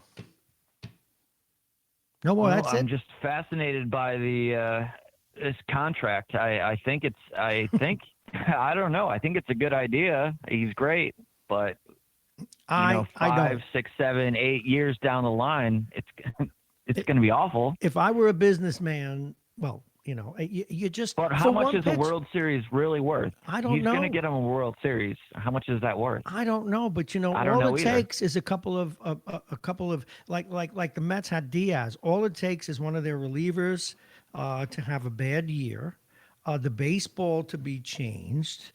They only lost by a pitch. That's what's bothering me. I think they could have just picked up a 15-game winner someplace, or they could have got the loser Mats that you love, who only wins 11 games every year, and Cy Young Award winner, and paid him $200 million. But $325 million dollars, I'm just breaking chops, to solve a one-pitch mistake. It makes no sense to me. But it'll be a fun baseball year. All the pressure in the world is going to be on his shoulders. Well, they have to. He has to get a World Series. Oh, he does, and if he doesn't, I fire the GM, even though I think he's the best GM in baseball. Let me go back to the Mets for a minute. Carlos Beltran, are they going to whitewash this, or is he going to get suspended for lying like a rug? I mean, presidents can get away with it. He'll probably get a little bit of discipline, but he's not going to get suspended, I don't think. Why would you discipline a lapdog anyway? It's like to suspend Carlos Beltran would be like hitting your dog over the snoot with one page of the newspaper. He's already a lapdog. Exactly. Why cow him You go anymore? up the ladder. You figure out who knew what, who called the shots. Carlos Beltran wasn't calling the shots. Do you know what's unfair? And it has everything to do with emotion in life. I can't get my arms around why I have contempt for the Mets GM, but I'm gonna. But I'm working on. The Mets GM. Yeah, whatever his name is. Yeah, Brody. Brody. Yeah, it's just something. Brody Van Wagenen. Yeah, there's just something about him wanting to control things. I mean, the guy's an agent. Give me a baseball man. I mean, you can be a manager and He's a good Hollywood agent. Good grief. All right. Well, maybe he's right. I got to hold my fire, but there's just something about him. Particularly when you see he got a contract for his guy, who. Well, the new owner is not gonna. He'll be gone. Send this guy back to agent land, would you? And get a real look. And it's a shame that I have to pick on Beltran. I understand he's a wonderful guy and a smart baseball man, but he was chosen for his passivity, in my view. Listen, Jake Schaefer, thank you very much. A great job as always. I will see you tomorrow. Jake Schaefer, everyone. And don't forget on Friday, Jake's Picks of the Week. Well, there was a time he was going to make you rich, but now he'll bring you a modest return. But he did win Monday night. His record, 18-14-1. And this segment was brought to you by Dominic's Fine Cigars. Dominic's Fine Cigars right here in Larchmont. They've got some of the best cigars in the world, Padrons and more, located right over here on Boston Post Road. And we go now to the bottom, not the bottom of the hour. We go to our 8:20 guest. We'll be talking with Al Tarantino in a few minutes. And at 8:35, we'll talk with Delphine Husler. He is the editor of the Yonkers Insider, does a lot of work for us there. And after that, we're going to talk with Andre Warich about new inventions. There were a few articles, one in Business Week about it, but this guy is an expert and he'll be telling us about that.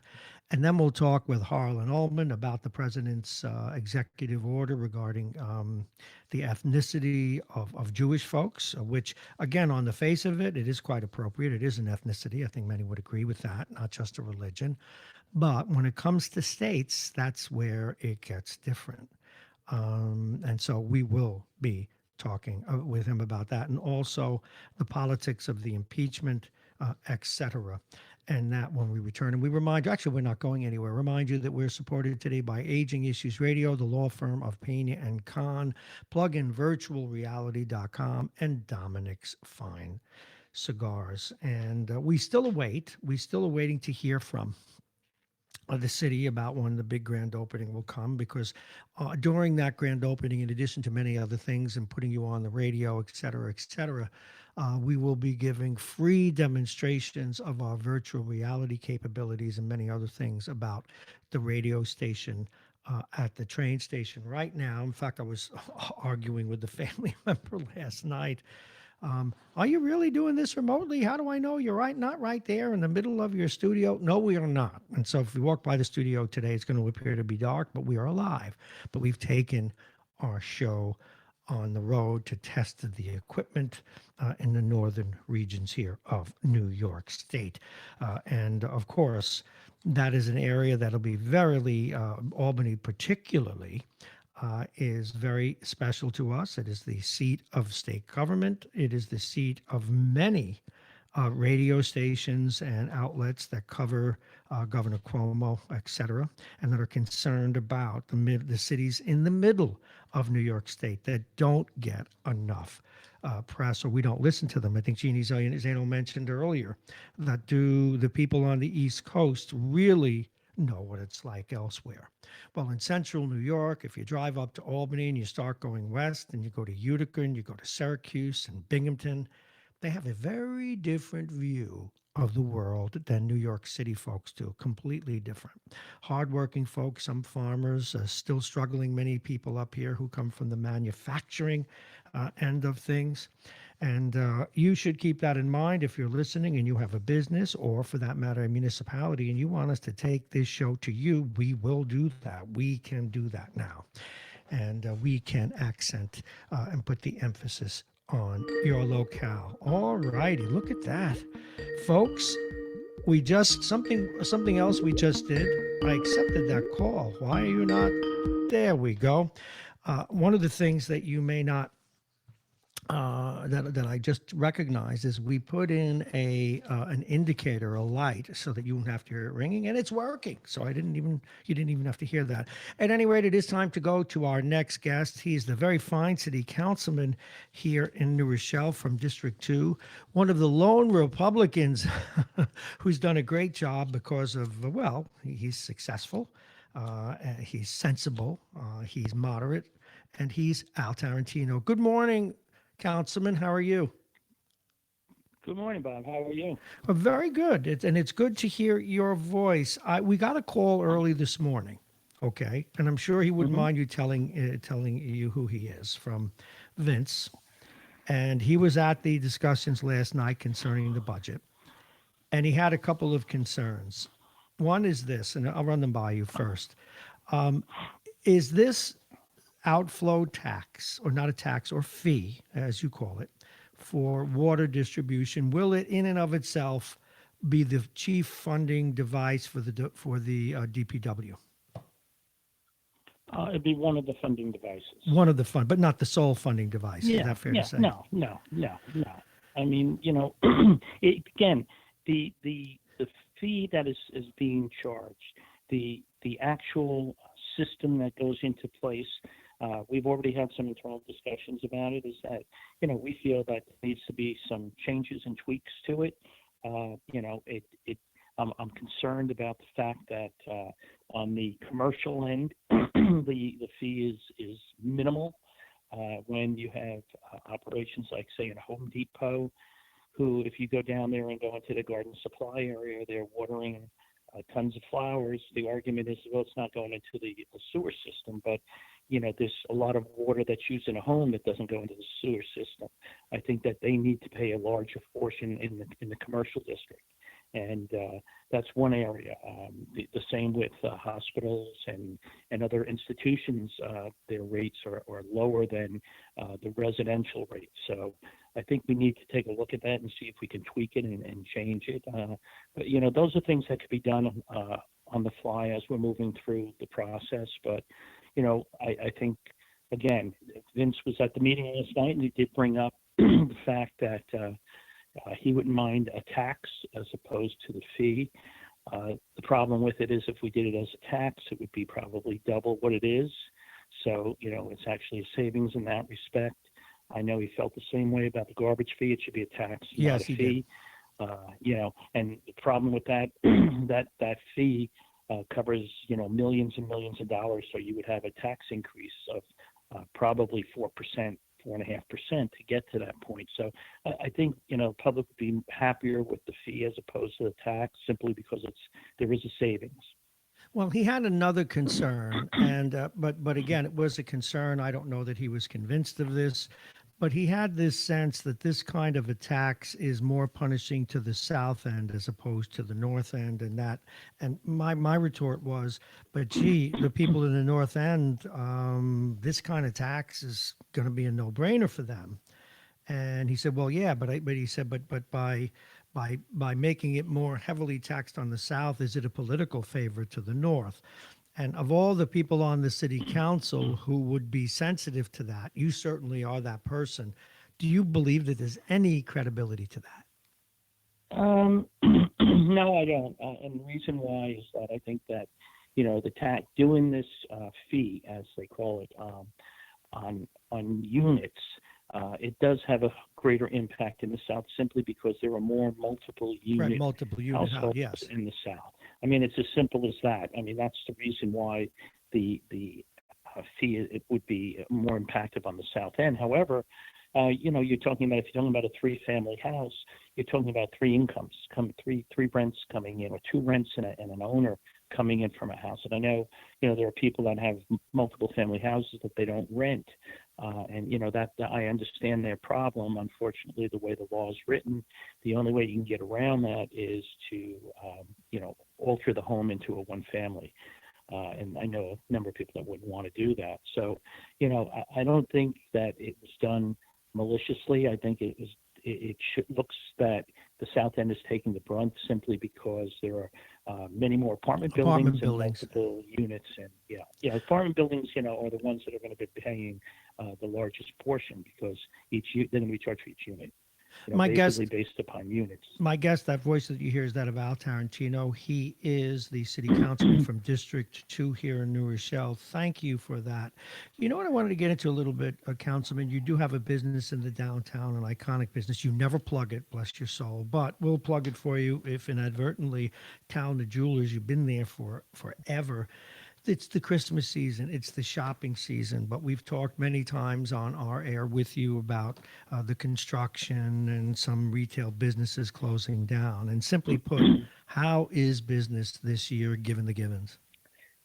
Well, it's slow. I mean, there's no question about it. It's part is the construction, part is just the retailing climate. I mean, when it doesn't make you feel any better, but when you see, stores like Barney's and Lord & Taylor and all these big stores either closing or being sold off for parts, it gives you an uneasy feeling because if it can happen to the big guys, who's next? So I think as a small retailer, very concerned about the future. Well, understandably. And as we speak, and I hate to keep repeating the same stuff every week, where do you see light at the end of the tunnel? What do you think ultimately will get us through this crisis, which hopefully is short term? As far as what, New Rochelle? Yeah, New Rochelle and retail in New Rochelle. The New Rochelle, I think, you're looking at another 3 years, easily 3 years. I mean, before we're to the point, remember, there's going to be cranes going up all over downtown. I mean, they just, I don't know if you've noticed down next to Blessed Sacrament Church, they just took the grotto down. Mm-hmm. That was there for a zillion years now. They're going to start construction there, I believe, in January. They're taking down the old elementary school and putting a building there. There's a building on Maple Avenue, the building on Church Division, building on Huguenot, building on Center, two buildings. There's a building on Center, a building on Westchester Place. I mean, there are cranes going to be going up all over. So there's going to be an interruption in traffic on multiple streets at the same time. And, it's something that we're very well aware of, and we're going to have to work through it. It's something that, you can't control. It has to happen if you're going to build out the city. There's a lot of absolutely. People, slow it down, but you can't. Councilman, associated with this, we've talked a little bit about working with the developers to try and make, even if for the short term, perhaps some sort of an introductory rate or a slow graduation of rents regarding the new retail space that is opening up. Do you sense has there been any initiative yet? Has anyone taken that initiative up? Not that I know of. I mean, I brought it up a number of times of trying to work out something where we would work with the developer to get them, or actually make it part of an agreement we can have when we approve a development to make them, either give a first preference to somebody trying to relocate whose building has been torn down in downtown and wants to relocate in downtown New Rochelle, or come up with a plan where they give a new business some sort of break. I know that in many cases they'll give them, either 3 months free rent or different, things like that. But again, we don't have a a plan in place or a program in place that we can say, yes, we have this program and this is the way it works. So it's something to look at, and it would make sense to do that, because so far the new buildings that is opened, we don't see anybody on the first floor. No, you do not. Now, is that something that the BID, the Chamber of Commerce, any of these organizations, do you think they will participate in that? Are they aware Well, I of think this they, need? I think they should. Again, these are private buildings, and I understand. one of the problems that one of the problems I hear from retailers or business owners that are looking to go into these buildings, it's a very different rent structure than in a single. I own a number of buildings downtown, and our structure is a little different. We charge rent. We might charge a percentage of the tax, but for the most part, it's relatively inexpensive as opposed to what these buildings are charging. They're charging more per square foot. Plus, you pay for the garbage, you pay for the water, you pay for everything that is in the building. Nothing is included in the rent. The rent is separate. So, a $30 a square foot can easily become $35 or $36 a square foot, and it makes it unaffordable to many businesses. So there's where the problem arises right now. It's getting accustomed to higher rents, number one, and number two, being able to afford it, because there are businesses that can afford it, but there are other businesses that are struggling with the lower rent. So they can't even think about going into these buildings. No, they cannot. We're in our closing minutes with Al Tarantino. Pardon me, sir. He's your city councilman from District 2 here in New Rochelle. Well, that was our donut issue. I just want to come back to your meeting last night before we end. The basic tax, I understand that after negotiations that there will not now be a tax increase. Of course, that's notwithstanding. It's a zero tax. We were, I know I was, and a number of the council members were committed to try to find a way to get it down. I felt that, with the development going on, what we are seeing is there's more revenue coming into the city. And with that revenue, it's time to start giving back to the public. I mean, the people need a break. And if there's an opportunity by us, trimming something that's not necessary and making sure the public isn't a burden with an additional tax like that, I think it was important to do. And we came together as a council and the mayor and came up with a zero tax. So very happy with that. It's the first time in, I believe, over 20 years. Well, I want to thank you, as always. Your candor, your willingness to answer the questions is appreciated. Is there anything that you want to shout out about, Councilman? Yeah, just that, the holidays are coming up. Go out and shop local. No, I can make that plug. Go to town. I shop there. Yeah.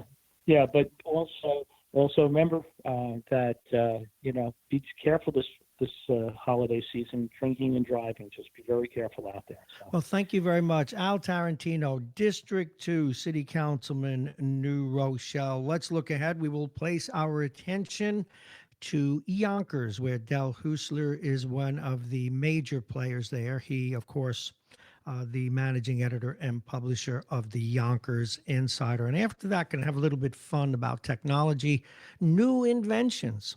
I'm very interested in that. Andre Warrock will be with us to talk about that. And then at 9 o'clock, one of some of the best compliments we get about different segments involve Mr. Harlan Ullman, internationally renowned national security and military expert. We will talk with him.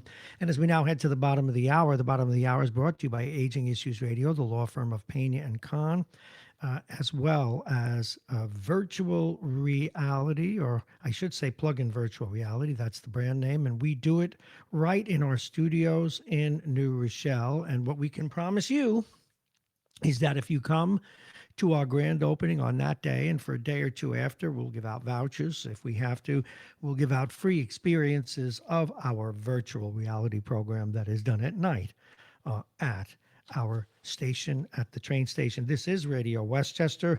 Mornings with Bob Marrone is the show. I am Bob Marrone. We're here each and every day from 6 to 10, with some exceptions. Many more programs will be joining us in the weeks and months ahead. You can listen to us on radiowestchester.com. You can go to the app, MyTuner Radio, and we are there. You put my little faces there it says Mornings with Bob Marrone. You put those two there, and you can even tell Alexa that you want to listen to the show, and she will provide you with us. We're also available on Facebook, YouTube, Instagram, and Periscope. And it's time to go to our next guest. Del Husler, good morning. How are you? Good morning, Bob. Thank you for having me on your radio show. I always enjoy coming on your show. Well, we appreciate having you. There's always stuff going on in your city, and one of the stories we led with today involved, and I'm trying to get to my pile of stories here, was a story out of Yonkers. What is your top story? What are you working on? And we'll get to ours. I'm working on basically media, like, in terms of lately digital media in Yonkers and in Westchester has been leading the day, like the blogs. It's been more, it's more the blogs reporting, doing a lot of the hard work and the hard reporting. That's why blogs are getting popular, I guess, in Yonkers and Westchester these days. Well, they are, because that's what what everybody's doing. And yes, I finally got to the story that I wanted to share with you. It was this morning. Yonkers Mayor Mike Spano is demanding New York City stop sending some homeless people to the city through a program that would pay their rent for only a year. Now, we see that in your city. We see it in Mount Vernon. We see it in White Plains. Absolutely. And kudos to Mayor Spano for stepping up.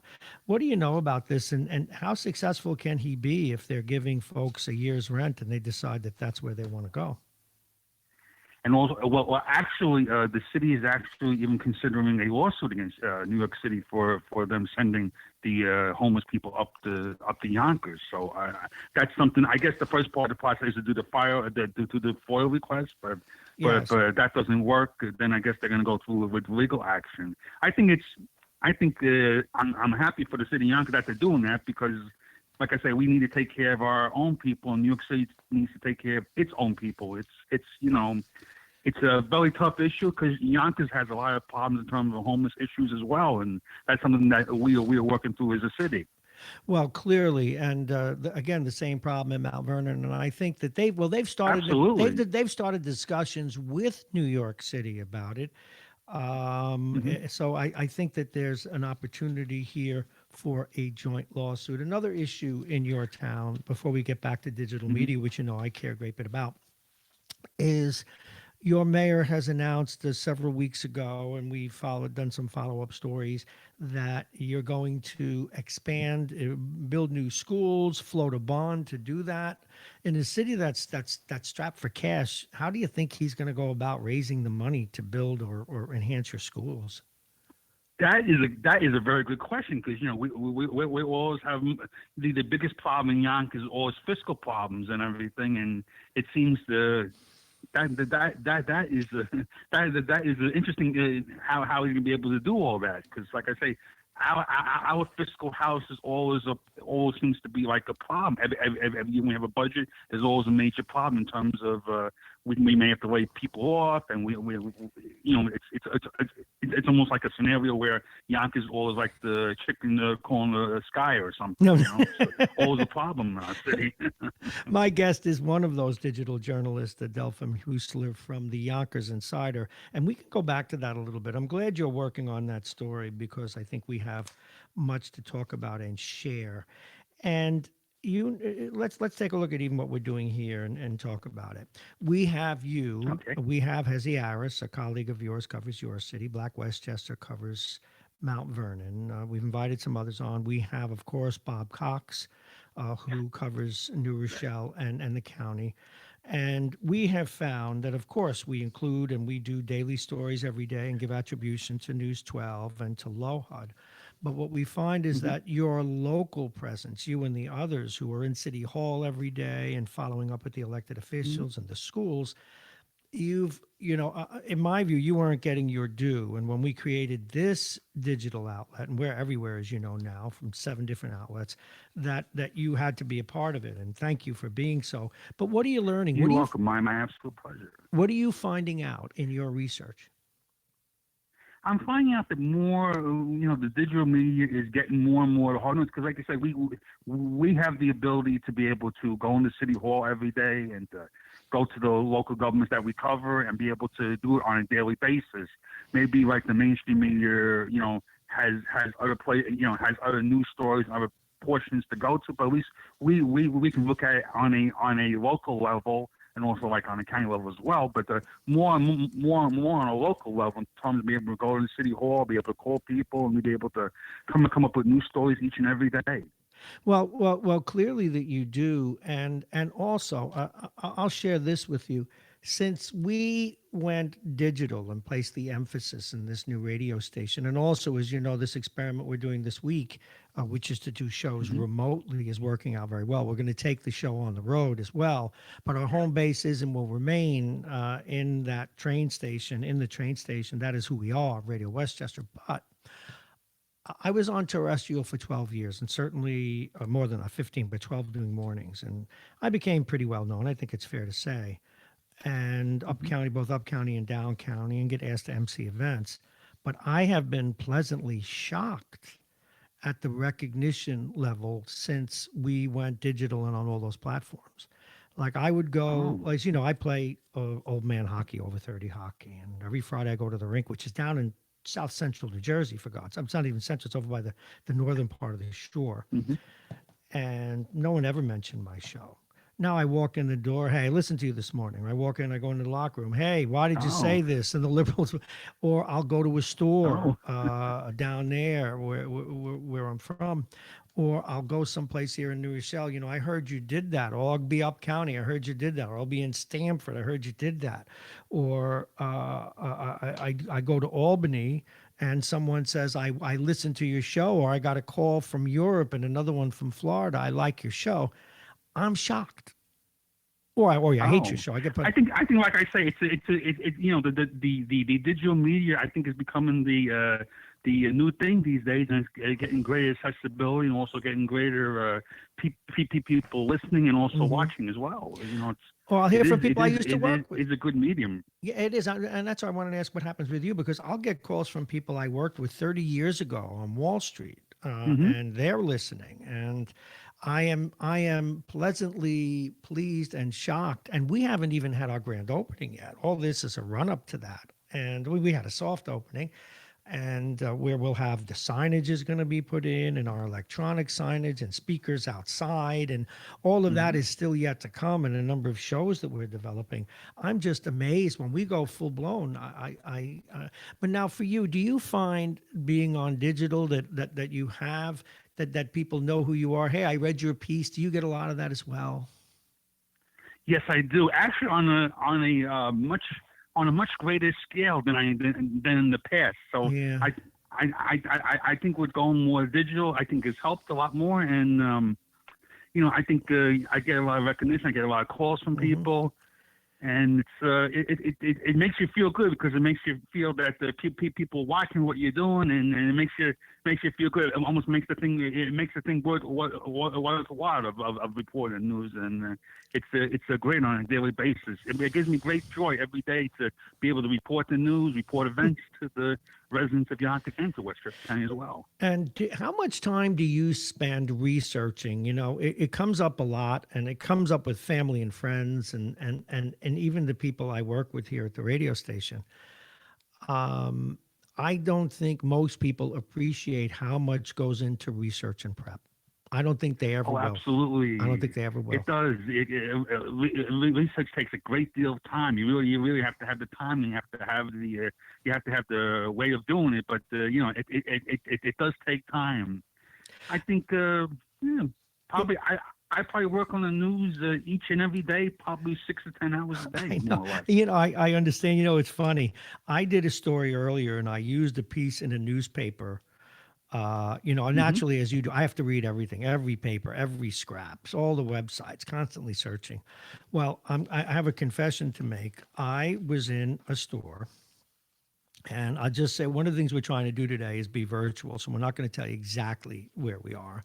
But let's just say I was in a store, one of these gas stations type things, and I got a paper, and I thought I was buying in the Albany area, the USA Today.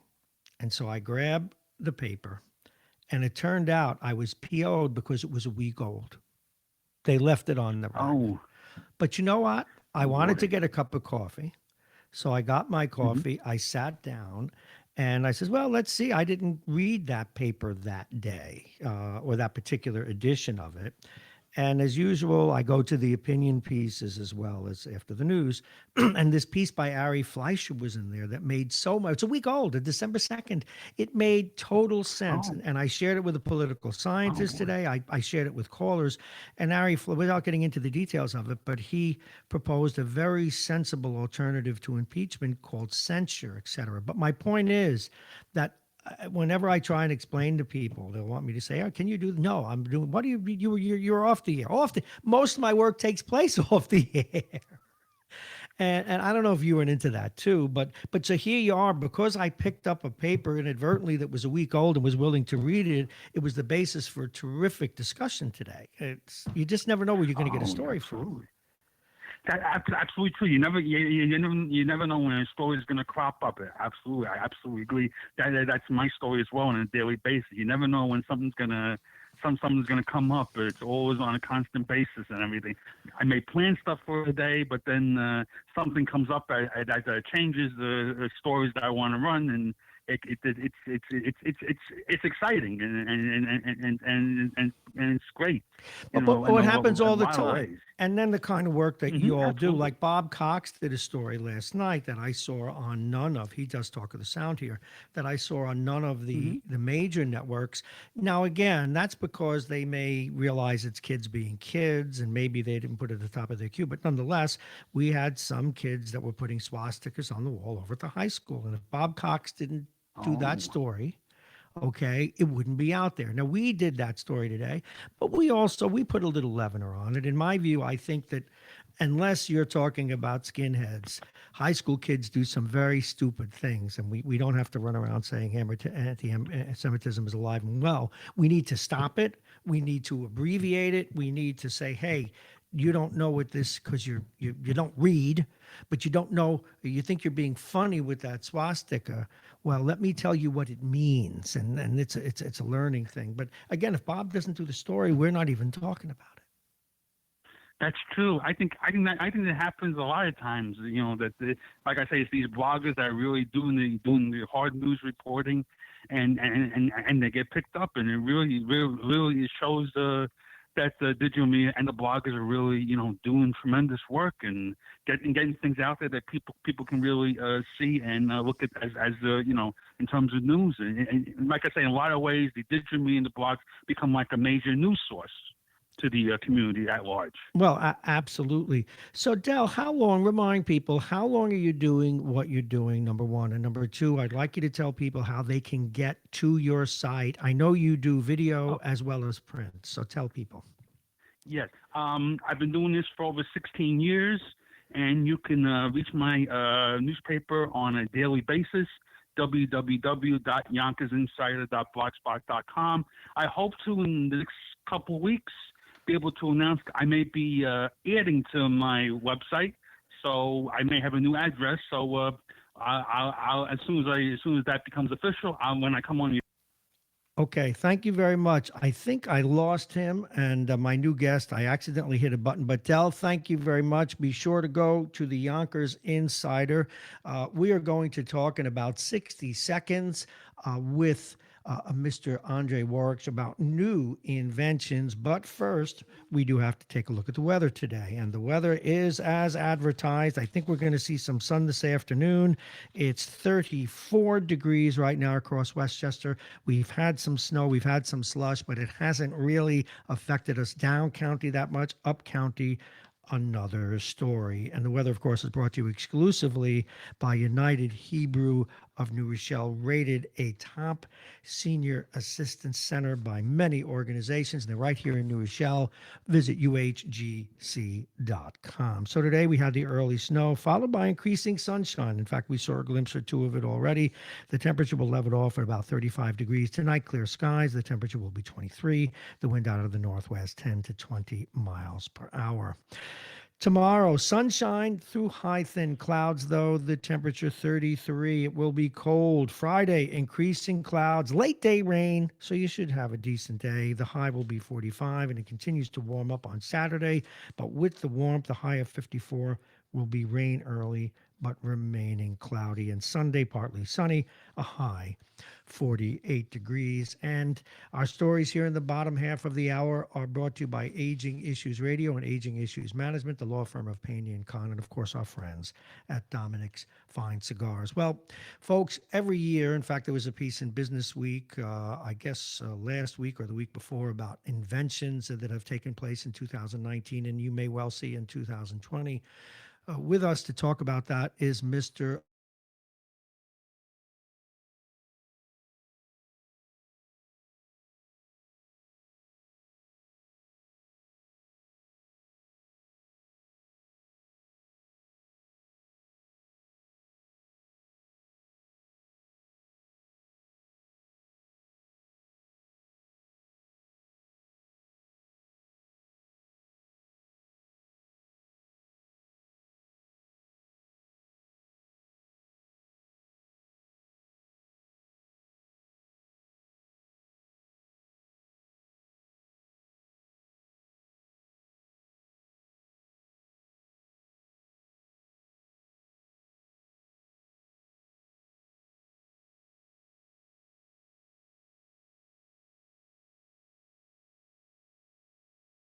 Trends that we saw in 2019. So video streaming services is really big this year. More and more people are adopting it into their everyday life. And we all know Netflix, they are like the standout in on-demand entertainment.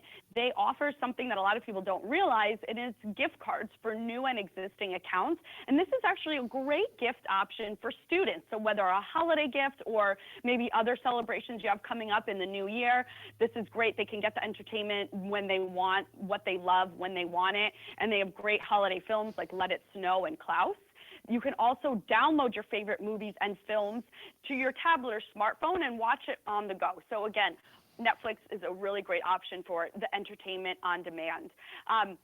Then moving on to personal gadgets, seeing a lot of personal gadgets just improving to help power you through your on-the-go busy lifestyle. And JBL has done a great job. They've recently launched the Reflect Flow and Tune 120, which offer true untethered wire-free experiences. These are true wireless headphones. They now offer 6 options with these additional models, and they have built-in charging case. They have various colors, and what I love is that they have great price points that fit everybody's lifestyle, so you don't have to break the bank. They have just some really, really good options there. But what I also love from JBL is the Pulse 4. This is a portable Bluetooth speaker, and everybody loves Bluetooth speakers. You take it with you wherever you go. It offers 360-degree synchronized sound, but the cool thing that they have is this LED, high-res LED light show that you control through the JBL Connect app, which is so cool. It could elevate your holiday party or any party that you're having at home, and if you have kids, they love playing with the app to control the lights. And the best part is waterproof. So take it in the shower, or if you're going to the beach or pool, you don't have to worry about it, anything happening to the speaker. Andrea Warrich is our guest. She's telling us about, she's a nationally recognized consumer money and savings expert, but today she's telling us about new inventions and new trends. What else you got? Yeah, so let's talk a little bit about what consumers will see more of in 2020. We talk about personal gadgets and home devices that are getting smarter, but we're also seeing large home appliances getting smarter. So everything is going to be smarter in 2020. And a great example is something from Maytag. So Maytag recently released a new front load washer and dryer that has some really great features. The first feature I wanted to talk about is their extra power button.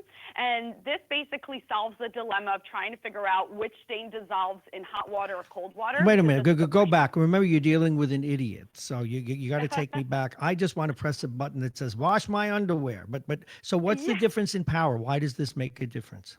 Hot or cold? So the extra power button, what it does is it basically fights any stain in the same wash, whether it needs cold water or hot water. It just does it all in one, so you don't have to try to figure it out or run multiple loads for different water temperatures. It does it all in one. So really, really convenient. Also, another cool feature, something that I need in my life, is their 16-hour fresh hold. And this keeps your clothes smelling fresher even after the wash cycle has ended. So instead of having to rush and throw it into the drying machine. Now you're talking. No, let's go back Yeah. here, Andrea. Let's go back. We're talking about little Bobby comes home from hockey, throws his hockey gear, and then he forgets to look at it until the next day, and it's in there and it's been wet and it's not in the dryer. It won't smell rank anymore. Exactly. I And then like you have to rewash it. You're wasting energy, wasting water, wasting detergent, wasting your time. And this product This is great. really solves that problem. I know for me, I like to throw my wash in maybe at night before I go to sleep. Now I can wake up, just throw it in the dryer. You know, you can now tackle your laundry when you're doing other things, going to work, running errands, and not have to worry about that. Do these washing machines and dryers talk to us yet? Like, Bob, your hockey gear is ready. Everybody leave the house. Do you have any hockey players in your family at all? Actually, I do. My husband does play hockey, and his clothes stink. Isn't it awful? I might have to get one of these washing machines for him. Yeah, Yes. you do. The death smells like flowers compared to hockey equipment, and I'm glad that you know that. Continue. What else you got? This is good stuff. I like that. We're going to call that the hockey button. Continue, please.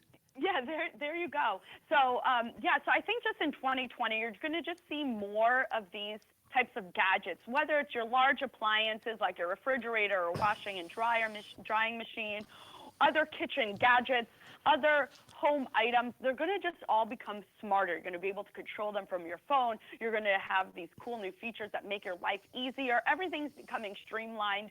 Hopefully one day, you won't really have to think about anything. It'll all do it for you. Well, I know. Well, I already don't think, Andrea Warich. You know, another question that I had, and it's something you didn't mention. Of course, you talked about Netflix. I'm a huge fan and one of the early advocates of it.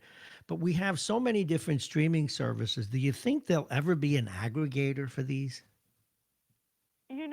There could possibly be. What I'm seeing a lot of is that, there are these video streaming services that are launching their own programs to try to stand out from the competition.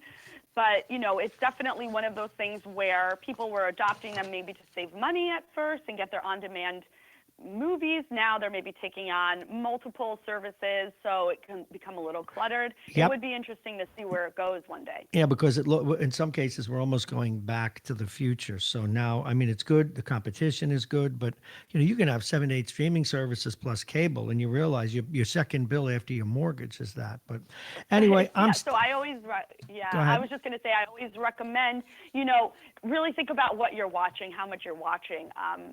For me, I have those favorite programs on Netflix, and they have great options for my kids so that will keep them entertained for a little bit. So I kind of try to stick with 1 to 2 options. That's when your husband's not watching the Ranger game. Hey, Andrea Moritz, where can we get more information? You can go to my website, AndreaWarrock.com. Warrock. Oh, so I mispronounced your name as well. I'm having a great day. I can't read. Andrea Warrock. Warrock. That's like Warlock. You got to change the name. I know it's a tricky name. I didn't make it easy for you, but yeah, you could just go to my website and find more info there. Andrea, thank you so very much. Great job today, and thank you for representing New Rochelle as well as you do. Take care. Of course, I appreciate it. Thank you so much. Thank you so very much. Okay, we're going to take a quick break for the weather. It's not that we're going anywhere, but we do need to line up our next guest, and we've got about 8 minutes before we get to him. We're just going to be sure that we lock that in, and I'm in the process of doing that now. I am really concerned about that, by the way.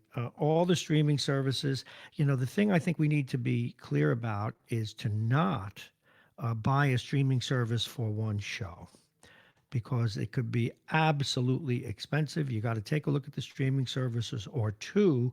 I mean, I realize it's common sense, but what's more important than anything is to not buy a lot of stuff you don't need, as much as the powers that be on the planet and the businesses would like you to do that. So But nonetheless, I've been a big Netflix fan, and but you can, when you drive, what's cool about what we do here is if you go, for example, to radiowestchester.com or MyTuner Radio, the cool thing is that you can actually listen to us in your car or anywhere else. But you can do the same thing if you're going on a long trip. You can put Netflix on your phone, go either via the XLR cable or Bluetooth, and listen to your favorite movies, etc. there. Well, we're going to reach out. What did I do here? Did I mess up? Yes, I did. I got to go back. Good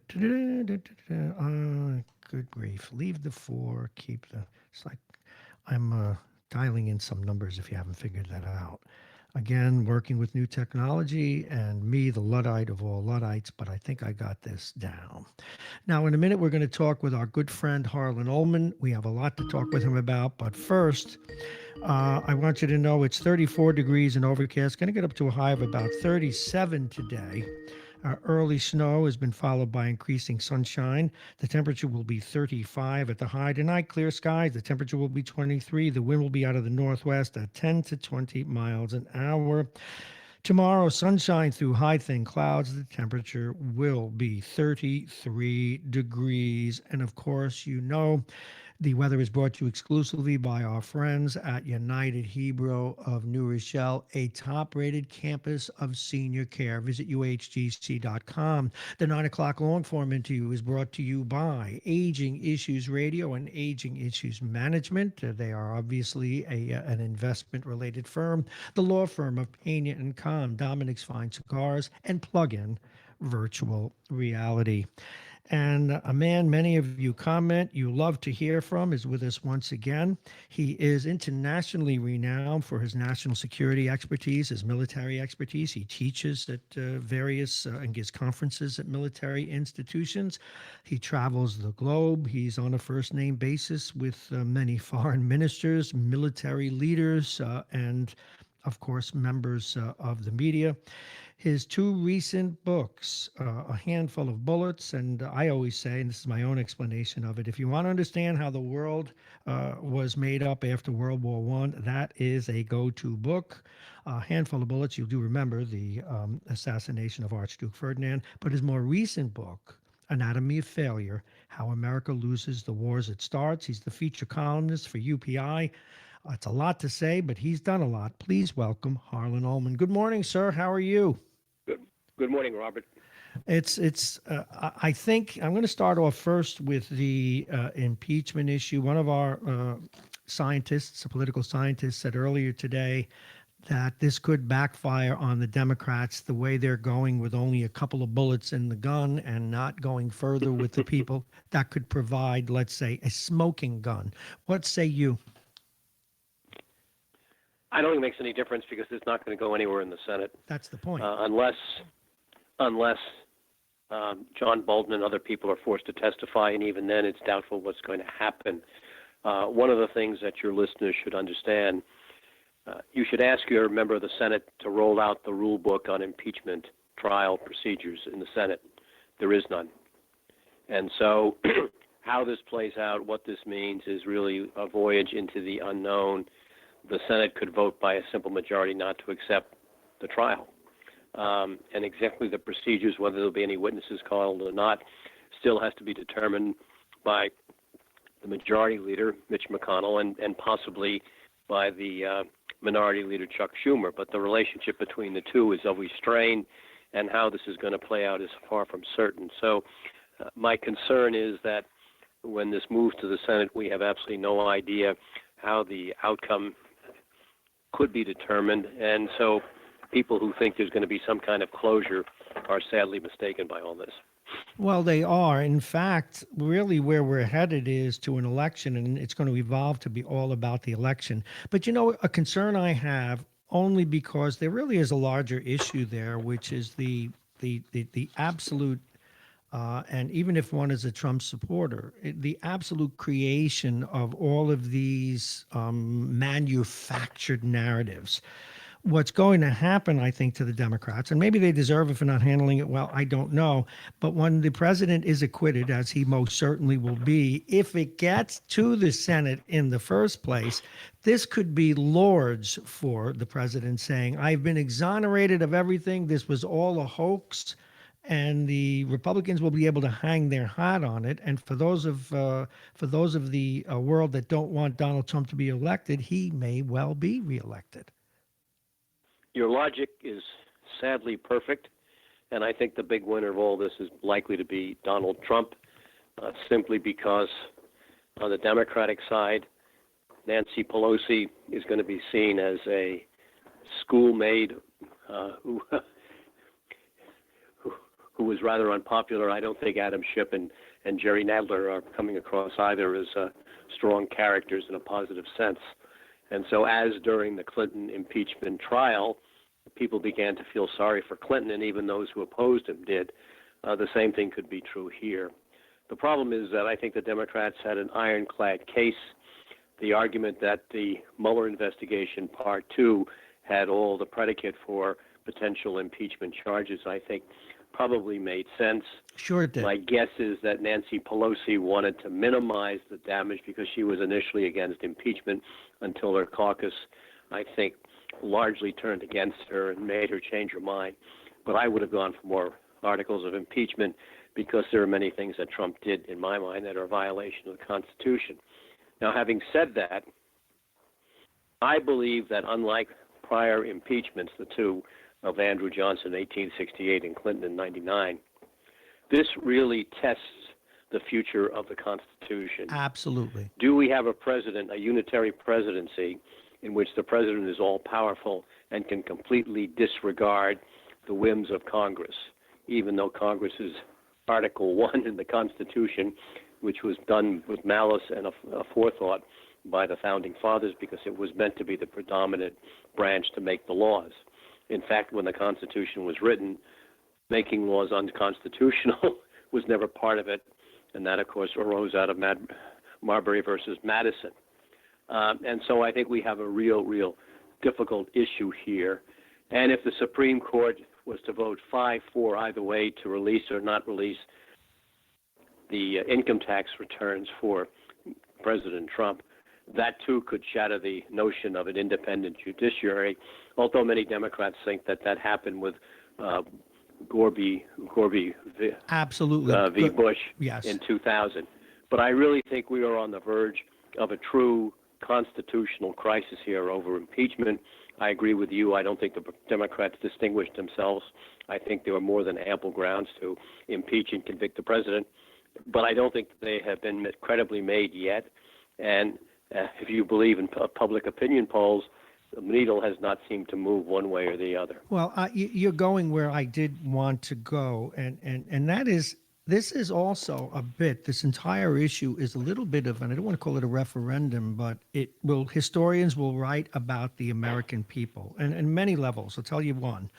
One of the reasons that the Democrats did not go with the Barr report, that's my next question, with the Mueller report, is that they were afraid that it was too nuanced, it was too arcane, and so they didn't trust the American people, and in my view, rightly so, to understand it, because most people said it was a nothing burger when it was a many-something burger, only that Mueller was timid in the way he presented it, at least in my view. That's one thing, but also, yes, the president's done some things that people on the right and centrist like. But at the end of the day, he has been perhaps the most disingenuous politician in the history of the country since Aaron Burr. Yet they don't care. And the fact that they don't care, the fact that he manufactures stories, that he refutes things that are plainly in front of him, that in the same conversation, he will change his facts, no one cares. And so I wonder if the American people realize that what they don't like is the form of government that we now employ. They want a strong president. They want someone who gets things done, whether or not it's legal, so long as they agree with it. What say you? I lost you, but we will get you back. We have the ways of doing this. I don't know what he heard or what he didn't hear, but come on, ring, ring, ring. Here. There we go. Are you back? Maybe his phone ran out of juice. All right, we're going to try it again. Missed call. Let's try one more time. I don't know what beep beep.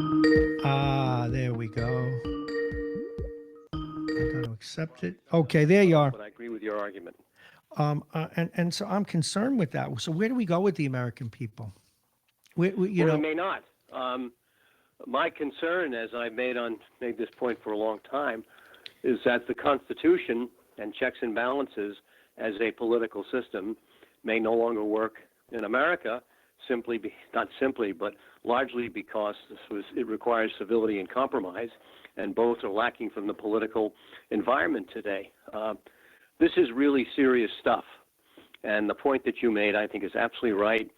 Many Americans are apathetic. They see things as being so badly organized, anybody could be better than what we have, so therefore Trump fills the bill, and no matter what Trump does, it's better than the option. And the Democrats have not distinguished themselves in that regard.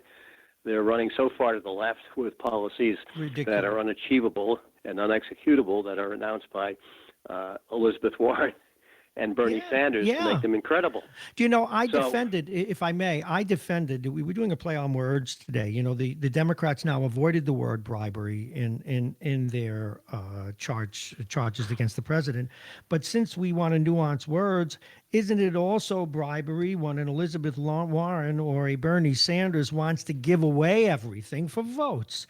You know, all I'm saying is this thing it evolves into a philosophical discussion as well. To which I want to ask you about William Barr.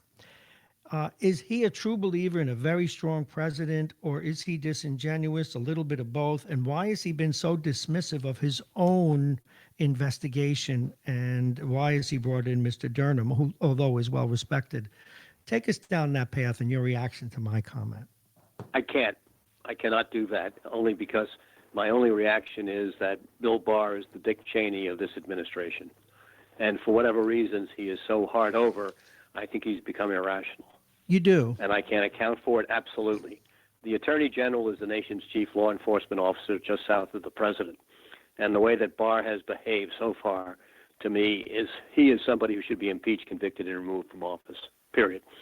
Well, I think you've answered the question, but also he represents something that this is apropos of your earlier comment that the people are so fed up with gridlock, which our system, the Constitution as we know it and what it allows, and in the current environment in the world today, and I know that's redundant, has created political gridlock because disingenuousness works. I mean, say what you will about Donald Trump. He said he'd do something about immigration, and he does. But for 30 years, no one else has.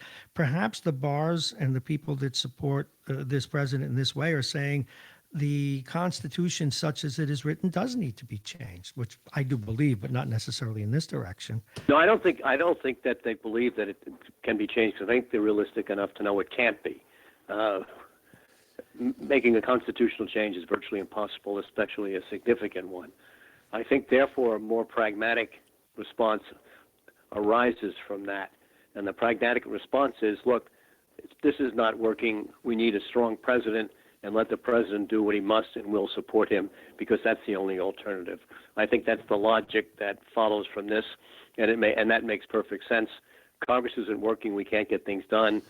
Get a strong president to do it, and if it appears to be unconstitutional or supra-constitutional, that's the price we have to pay. And I think that sort of very hard-nosed, excessively pragmatic, some would say even fascist view has taken hold on both sides, actually. Yes, on both sides. And although wouldn't we be better off with a Pence, even if he pursued the same policies? For example, one of the things that President Trump doesn't do that I mentioned earlier today, and because Americans are very forgiving, and if he would come on and say, look, I should not have done that. It was selfish. I'm new to this stuff, blah, blah, blah. As Ari Fleischer suggested in his USA Today piece, maybe he would just be censored and we could move on. But he keeps creating these. I mean, it's what's bothering me to the point of being truly personally troubled by it. that the American people, or at least half of them, believe these things that he creates, these false stories. There were more people, going all the way back to his nomination right up to the present day, that this is all a hoax and a witch hunt. It's damaging to the fabric of democracy that people accept these stories. It's even worse than that, Bob. I think that the damage that is being done may be irreversible if Trump gets a second term. It is. But you're asking Trump to evolve into a new persona, and the only way that would happen is if he had a brain transplant or a personality transplant. That's certainly not going to happen, because he knows this is the way things work. He did this, he thinks, successfully as a businessman in the real estate business for a long time. He's not going to change. Well, you know what? Any sign would be a sign of weakness. That's one of the issues. It is working, obviously. My guest, Harlan Ullman, internationally renowned national security expert, author, instructor, veteran, you name it, he has the credentials. Something that came up that the president's doing today that's very interesting, and there's truth embedded in the executive order, but also it's troubling perhaps for free speech. He's going to sign an executive order today, it's my understanding, and you may already know about this, but for the listener, that will not only consider Jewishness as a religion, but perhaps, and I think at least rightly so, as an ethnicity, but the objective behind it is to leverage off of the 1964 Civil Rights Act so that comments against the behavior of the State of Israel can be deemed anti-Semitic or anti-ethnic, and therefore they can prevent that kind of activity on college campuses. And it's a rather strange paradox of using something that I think is truthful, the ethnicity, but to leverage a rather cynical objective. That was how I inferred. I'm unaware of that, Bob. What do you think? My shortcoming. I think that's unbelievable. I mean, I think that is really, really crazy. Yeah, but it is. But it is. But yet I mean, it's a violation of free speech and separation of church and state and every other thing that we hold sacred in the Constitution. I mean, that's crazy, because you go from the next step and therefore pick a subject. Discussion of Trump Tower is akin to sedition. I mean, we did this before in 1916 with the Sedition and Espionage Act in wartime, so that we created a barrier to free speech. And so if he does sign that executive order, my guess is that it will be taken to court immediately. And I'm not sure you can take an executive order to court, but I'm sure that there will be challenges to it, because this is an assault on the First Amendment. Yeah, well, it is, but doesn't it wind up in court anyway? Because he's leveraging existing legislation, the Civil Rights Act. So if they try to enforce that component of it, it'll be appealed and wind up, I think, in the Supreme Court anyway. But have we really gone that far? Because that's a real slow creep, as you suggest, to saying that you can't criticize this president or you can't criticize our government. And then, frankly, after that, all is lost. Then we are in the midst of fascism. And I am just shocked. What people may not understand or realize or know, in Thailand, not only is it against the law to criticize the king, but you will get in very, very, very serious trouble. And if you go to jail, you may never get out. And so any kind of a declaration or ukaz that makes such a point is exceedingly chilling. And Americans should worry about that, irrespective of whomever the president might be.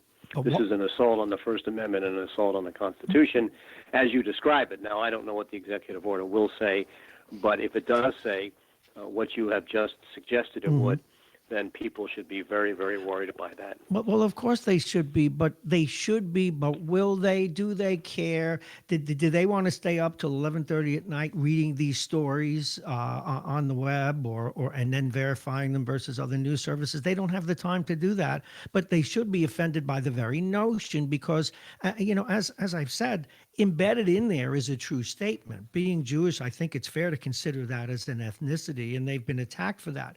But some people have a hard time separating out the state of Israel from that.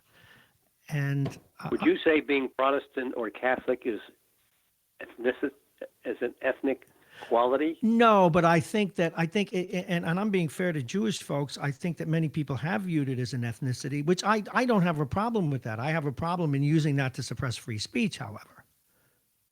Well, I agree with you about the free speech, Yeah. but would you say that Ivanka Trump, who is now Jewish, regards herself as an ethnic Jew?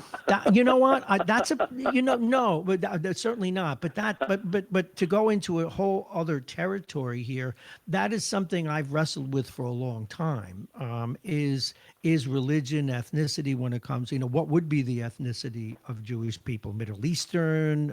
It's not that, because we know the greatest number of Jewish people in the United States probably come from Poland and from Russia Or and Eastern from Europe. Eastern Europe. Yeah. So no, but anyway, but even if one accepts that, that's my point, because I know that of course is debatable. Well, if you're a Muslim, does that suggest a certain ethnicity, that you have to be an Arab? No, but you're going to win that No. debate. You're going to win that debate, and rightly so. Well, it's not a debate. It's not a debate, Bob. I mean, I am very, very uncomfortable when the subject of religion goes beyond Me more than individual you. preference and individual choice. Religion is something the individual, and I think once the government becomes engaged in it, that's a very, very bad sign for everybody. May I praise you for that? I admit the one organization that I've joined in my lifetime, because I'm not a joiner, is the group that against that for the separation of church and state. It's the one thing, because after you do politics for a while, and it has been your lifetime, religion and sexual practices and even ethnicity, by the way. For example, you may find this interesting, and these conversations shouldn't be about me, but I'll share this with you. In all my news programs for 15 years now, I will not put in, I absolutely edit out ethnically based parades.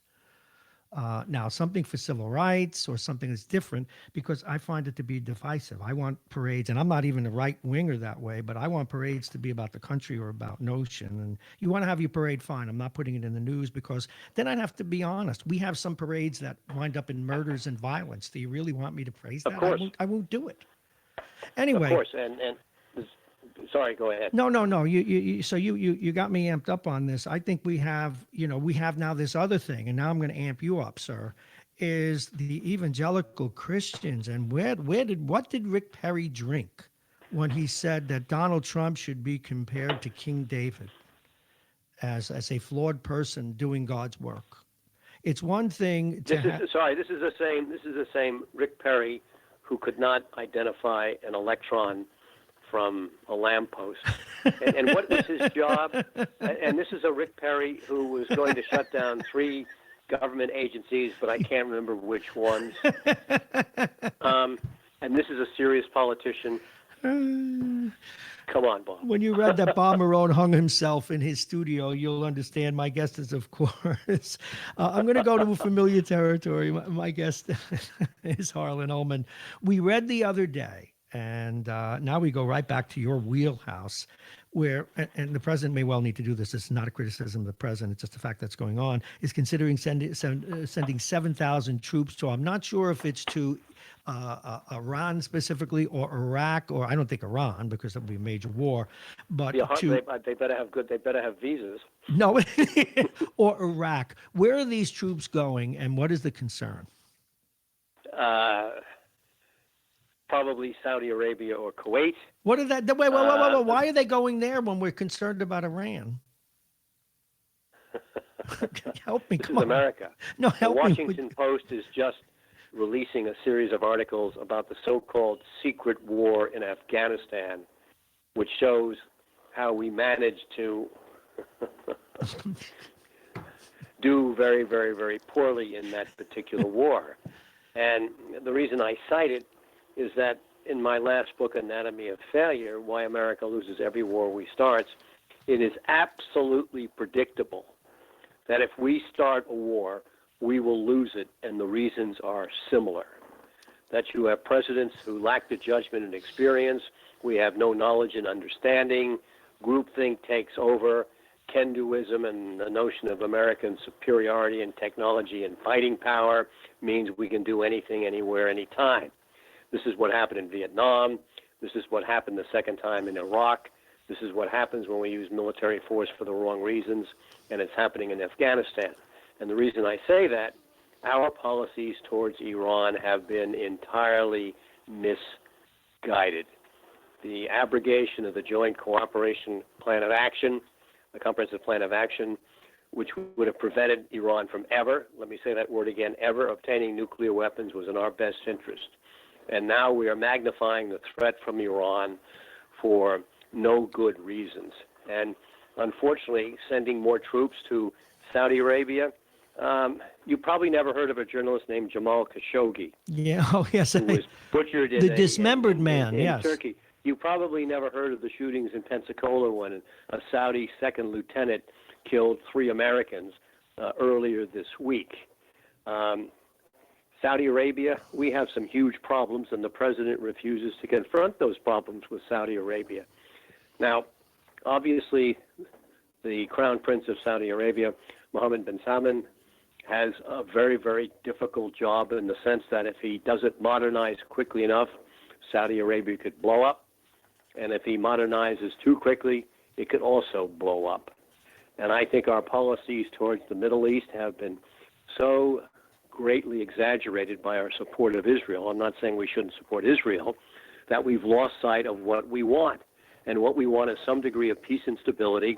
And by the way, who brought instability to the Middle East? We did. George W. Bush and the invasion of Iraq in 2003. I'm so glad you went there, because I need to, if you will, condense a number of issues into a little ball and go back in time. And it's about presidents who make bad decisions, and even your book.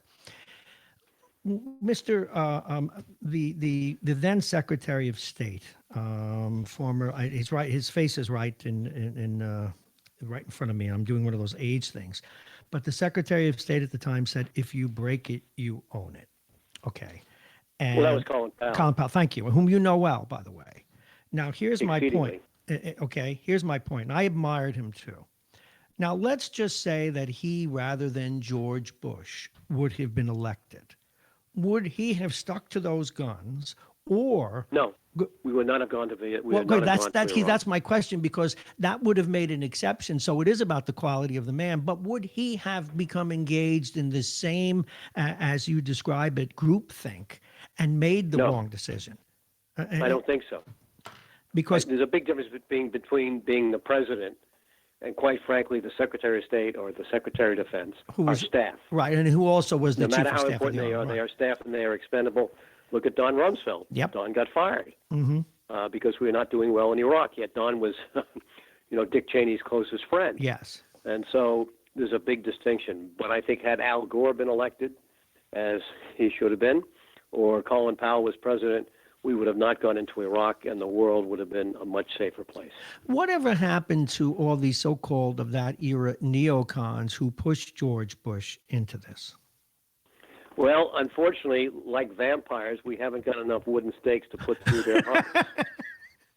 You may not have heard of John Bolton, who was recently resurrected. The good news is that most of the neocons are my age, and they're going to be dying off shortly. So there may be a new generation. But we have ideologues of both left and right. I mean, look at Vietnam, where we got into Vietnam by basically people from the left. Yeah. We're going to pay any price, bear any burden. And the issue here is that, unfortunately, today's world requires sophistication, nuance, and above all, knowledge and understanding of what's happening. And we can't do that really as a government. The presidents we're likely to elect are going to be along the lines of a Bill Clinton or George W. Bush or a Barack Obama or a Donald Trump. And quite frankly, no matter what values they have, they're really not presidential. They don't have the experience, the judgment. You can say nobody really has. I think George H.W. Bush did. I think Colin Powell would have. I think John Kerry does. But they don't get elected. Well, and plus they would demonize. Okay, we're going to have some fun. We're going to take a very quick break, only about 90 seconds. But I'm going to give you some homework, one piece of which will give you a headache. We're going to talk about NATO and Europe now after that conference and where you think they're headed. And my next question, and don't even start answering it yet. Did you listen at all to Hillary Clinton's interview with Howard Stern, and would or would she not have been a decent president because she had many of those jobs. When we return, we don't want, folks, you got to wait to hear Harlan Ullman's wisdom because we need to take another look at the weather and satisfy their sponsor. And of course, the weather is brought to you exclusively by United Hebrew of New Rochelle, a top-rated campus of senior care. And check them out at uhgc.com. It's 35. It's actually 37 degrees right now. It's still a bit overcast, a mixture of sun and clouds as the snow has abated. Tonight, clear skies, and we didn't get much snow in the southern part of Westchester, but a lot up county and upstate. The temperature will be 23 degrees tonight. Put on your kimono. The wind out of the northwest 10 to 20 miles an hour. Thursday, sunshine through high, thin clouds. The temperature will be 33 and still cold. But Friday, things begin to warm up, getting up to 45, but late day rain. Saturday, that rain will continue into the morning hours, then remaining cloudy. Sunday, partly sunny, the high 48 degrees. And as we head to the bottom of the hour, we did give our guest homework. We want to thank our producing entities, Aging Issues Radio, and their parent company, Aging Issues Management, an investment firm, investment advisory firm, the law firm of Pena and Kahn, Plug-in Virtual Reality, and Dominic's Fine Cigars. And we'll hear from them tomorrow with Jake's Picks of the Week. So I gave him some homework, and I think we were going to have some fun. And for the sake of the listeners, get Harlan's wisdom when it comes to the aforementioned Secretary of State, at one time Senator here in New York, Hillary Clinton. Good morning, Harlan. I'm back. They resurrect. About NATO. NATO will soon have 30 members. Yes. And NATO requires consensus, which is unanimity. And NATO is divided on virtually every issue, from how do you deal with Russia to China to terrorism. And the summit last week was really a volcano that fortunately only smoked rather than exploded. But NATO is papering over these fundamental issues that divide it over the nature of what it really is meant to do and how to do it. Russia is not a military threat to NATO, which is quite a contradiction because NATO was created in the first place in 1949 as a military alliance against a very powerful military threat in the Soviet Union. The Soviet Union has been gone now for 30 years. Where Russia is a danger is politically, economically, and in terms of disruption through active measures, interference in elections, even though Sergei Lavrov, the foreign minister, denies it. It's a political threat. It's an intimidation threat. And you can't really use military force to counter that. And so NATO has traditionally wrestled with this issue, for which there's really no good solution. And so unless NATO is prepared to face up to the reality that it has to change in many, many ways, that merely spending 2% of GDP on defense is not a good measure, except to the degree that it satisfies the neuralgia of the American Congress that NATO must pay more. NATO needs to reconfigure itself, and it can do that over time. It's going to need good leadership. It has a good Secretary General, but whether the 30 member states are prepared to really do this in a serious way will test the future of the alliance. And my guess is that NATO will not disseminate or will not disintegrate over the next couple of years, but I doubt that it will last in similar form for the next 10, and certainly not for the next 70, unless it's prepared to take a serious look at a new strategy and a new rationale. Yeah, you asked about Hillary Clinton. Yes. Hillary, and I didn't listen to the Howard Stern interview. That must be worth a few laughs. No, it's beyond. No, actually, it's very good, and it was a reminder of something I used to say about George Bush I, who was, I thought, the best president of my lifetime. Yeah. But having said that, if he'd allowed people to see him as a human being or at work, he probably would have been reelected. He shouldn't have listened to his handlers, always posturing. He just should have been himself. Well, Hillary was as close to being herself as she could. And it actually was endearing, even if for people who didn't like her. But it wasn't humorous at all. I think Hillary would have been was a good senator, and I think that was an absolutely good role for her, or as a judge. I think that she has several problems. One, I question her judgment. Yes. This goes back to the Libya incursion. I don't think Hillary is a heavyweight when it comes to strategic thinking and the things that you really need to be a good Secretary of State or a president. And she's got another problem. It's called Bill Clinton. Mm-hmm. And I think, and of course I'm basing this on instinct and no actual fact, but I think Bill Clinton would not have been happy if Hillary won president. That's I think that interesting. there's an inherent rivalry between the two, and I think this is something that has been constraining between them, unspoken, perhaps invisible, but I think that I'm not sure that Bill wanted to share the limelight with Hillary, even though that's entirely speculation and people will probably take objection to it. A good senator, yes, a good judge, but I'm glad she's not president. You know, I'm glad you mentioned Libya, because one of the things that sucked the oxygen out of the room was the whole Benghazi thing, which, I mean, I realized something went wrong, but I criticize, much as I'm now criticizing some of the things Democrats are doing. I thought it was wrong-headed of the way the Republicans went after and tried to make her out to be some murderer, which certainly some people in the media did earlier on. Well, the problem, when I'm talking about Libya, I'm not talking about Benghazi, because at that stage I was on the advisory board for the Supreme Allied Command of Europe, and there is no way that we could have gotten any kind of military help. I know. That's what. No. The ambassador. The issue was No, going I know. in. But that's to why I attack wanted to go there. Gaddafi. We to attack Gaddafi. Why did we do that and allow him to be murdered in that uncivilized way when he had been behaving as we had wanted? What did I miss? Because of complete lack of judgment. Look, there were three women who were controlling everything: Hillary Clinton, Susan Rice, and then the ambassador to the UN, whose name will come back to me shortly. And they had this notion of the right to protect. And they really browbeat Barack Obama into authorizing, well, actually, he didn't really want to do it. He got back into it by the French and the British. So we attacked Gaddafi to prevent the extermination of the rats in Benghazi, as Gaddafi so well put it.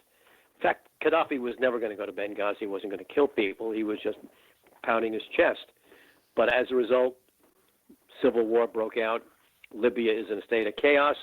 And when Russian President Putin says, look what you did in Iraq, look what you did in Libya, he has a point, and Hillary was responsible. So in many ways, that whole incursion into Libya was a repeat in a much smaller way of what happened in Vietnam, what happened in Iraq, what's happening in Afghanistan, and she was perpetuating the flaws in American policy. Yeah, well, I thought that it seems to me, and deserves a lot of criticism, and that's why I brought up Benghazi, only because it sucked the issue away from the real issue, which was, I think, an incompetent move by her to do what they did in Libya. Of course. There was no plan.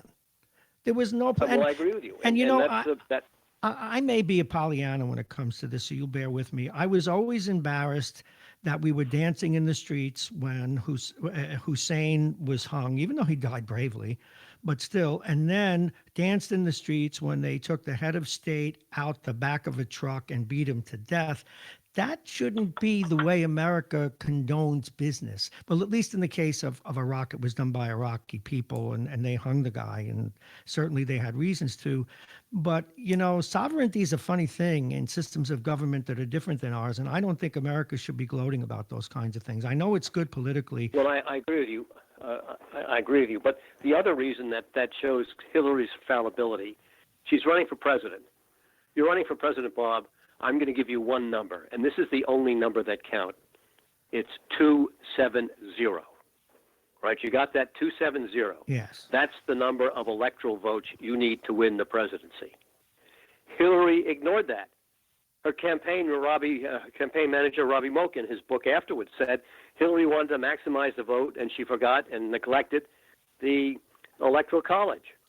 That's where Trump won. Trump lost by more than 3.5 million votes. I mean, a record amount. How can someone in a political family whose husband was a political genius that way, who has access to some of the finest minds who do that, screw this up?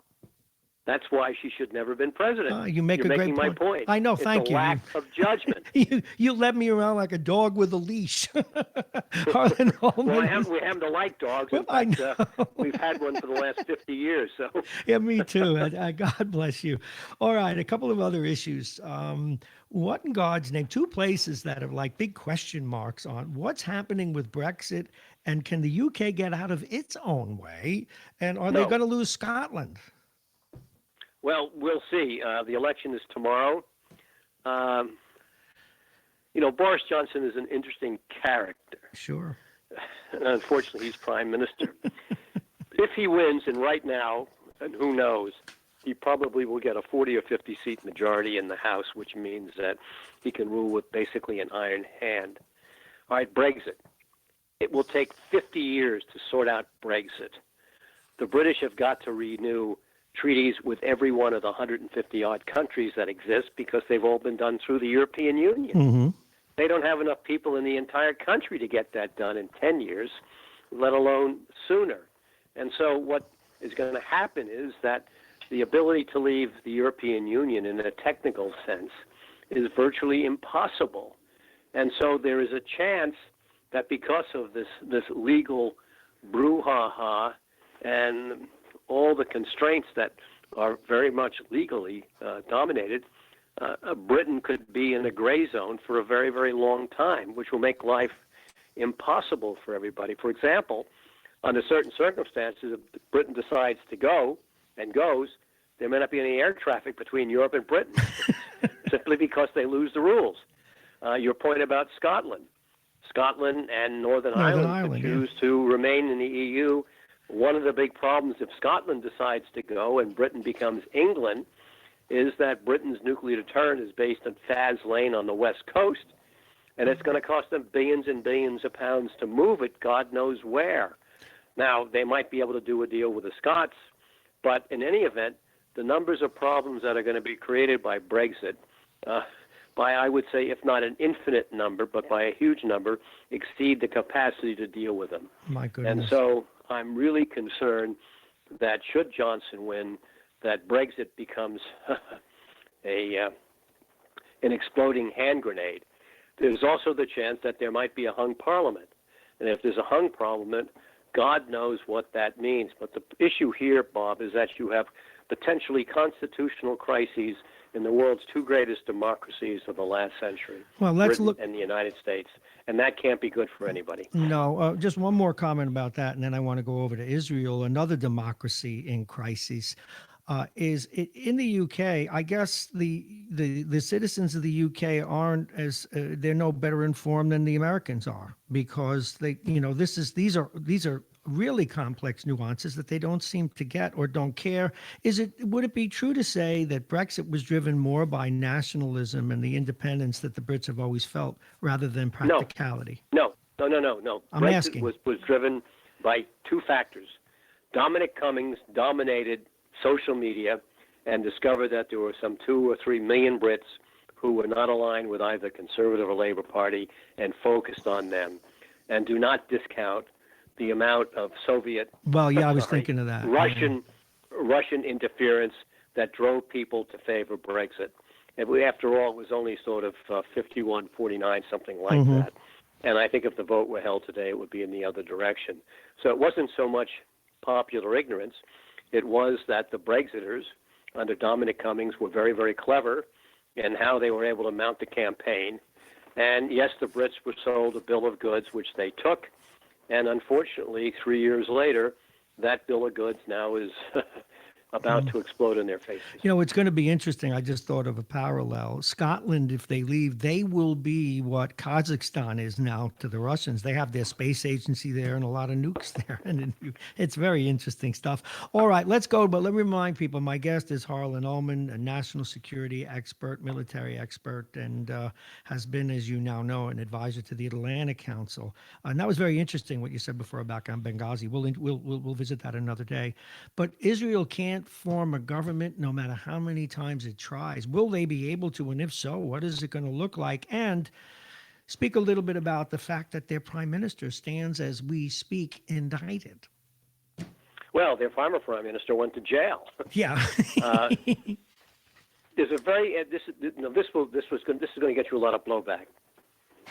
I question whether Israel is really a democracy. Well, so do I, but that's a second. No, this is very serious. Yeah. All right, you have elections, but you're going to have at some stage a majority of Arab Israelis. Thank you. Mm-hmm.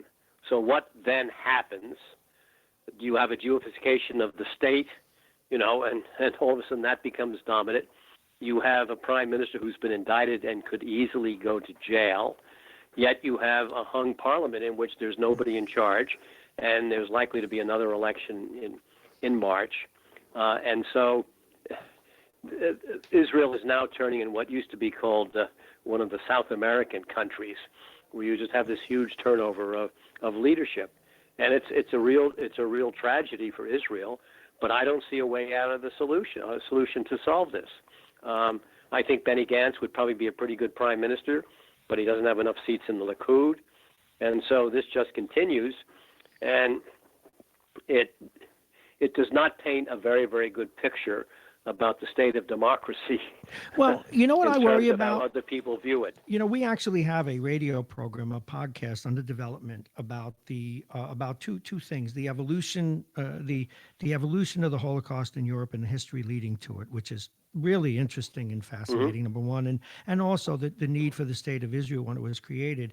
And one of the things to me that is heartbreaking is that Israel could wind up being a state, as was Germany after the Nuremberg laws, when Jews lost their citizenship. I wouldn't want to see Israel be a state like that, and they're headed there if they don't solve this problem.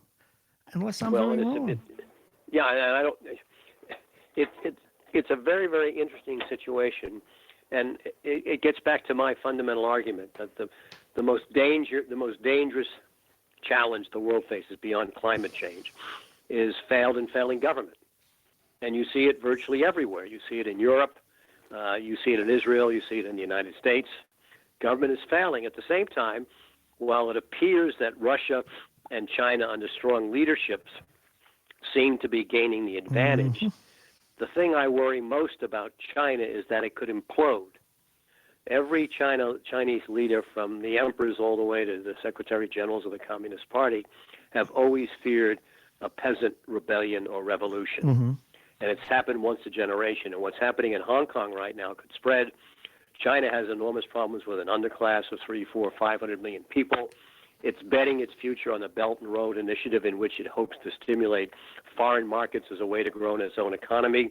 If that does not work, they have huge problems. They've got real estate bubbles. They've got debt problems. And they've got 1.5 billion people to worry about. So I'm mostly concerned about the future of China, not that it's going to be aggressive, not that it's going to go to war with us, which it's not that it's stealing our intellectual property, which it is, but it could implode. And similarly with Russia, you have a declining population. Vladimir Putin is losing his popularity. It's down from 90% to 60%. There's no clear succession. Quite a drop.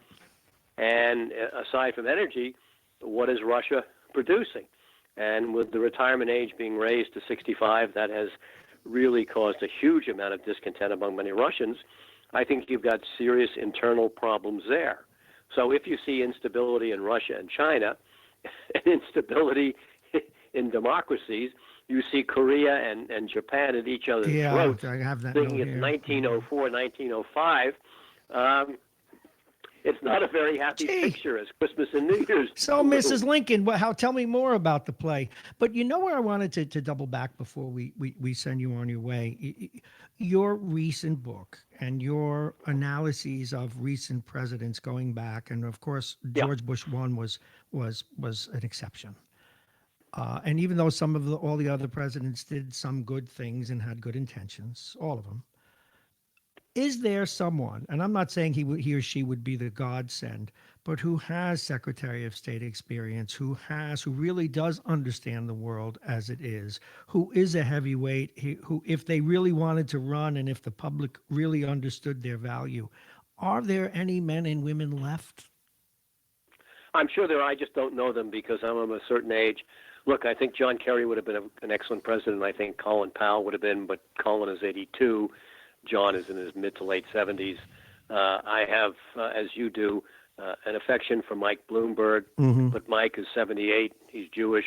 He had stop and frisk, and he's got a lot of money.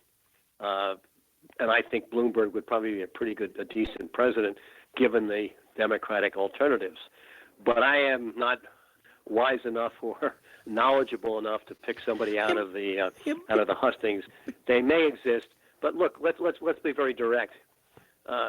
Pete Buttigieg is a very attractive person in terms of his image. He's a horrible mayor. He's got no experience.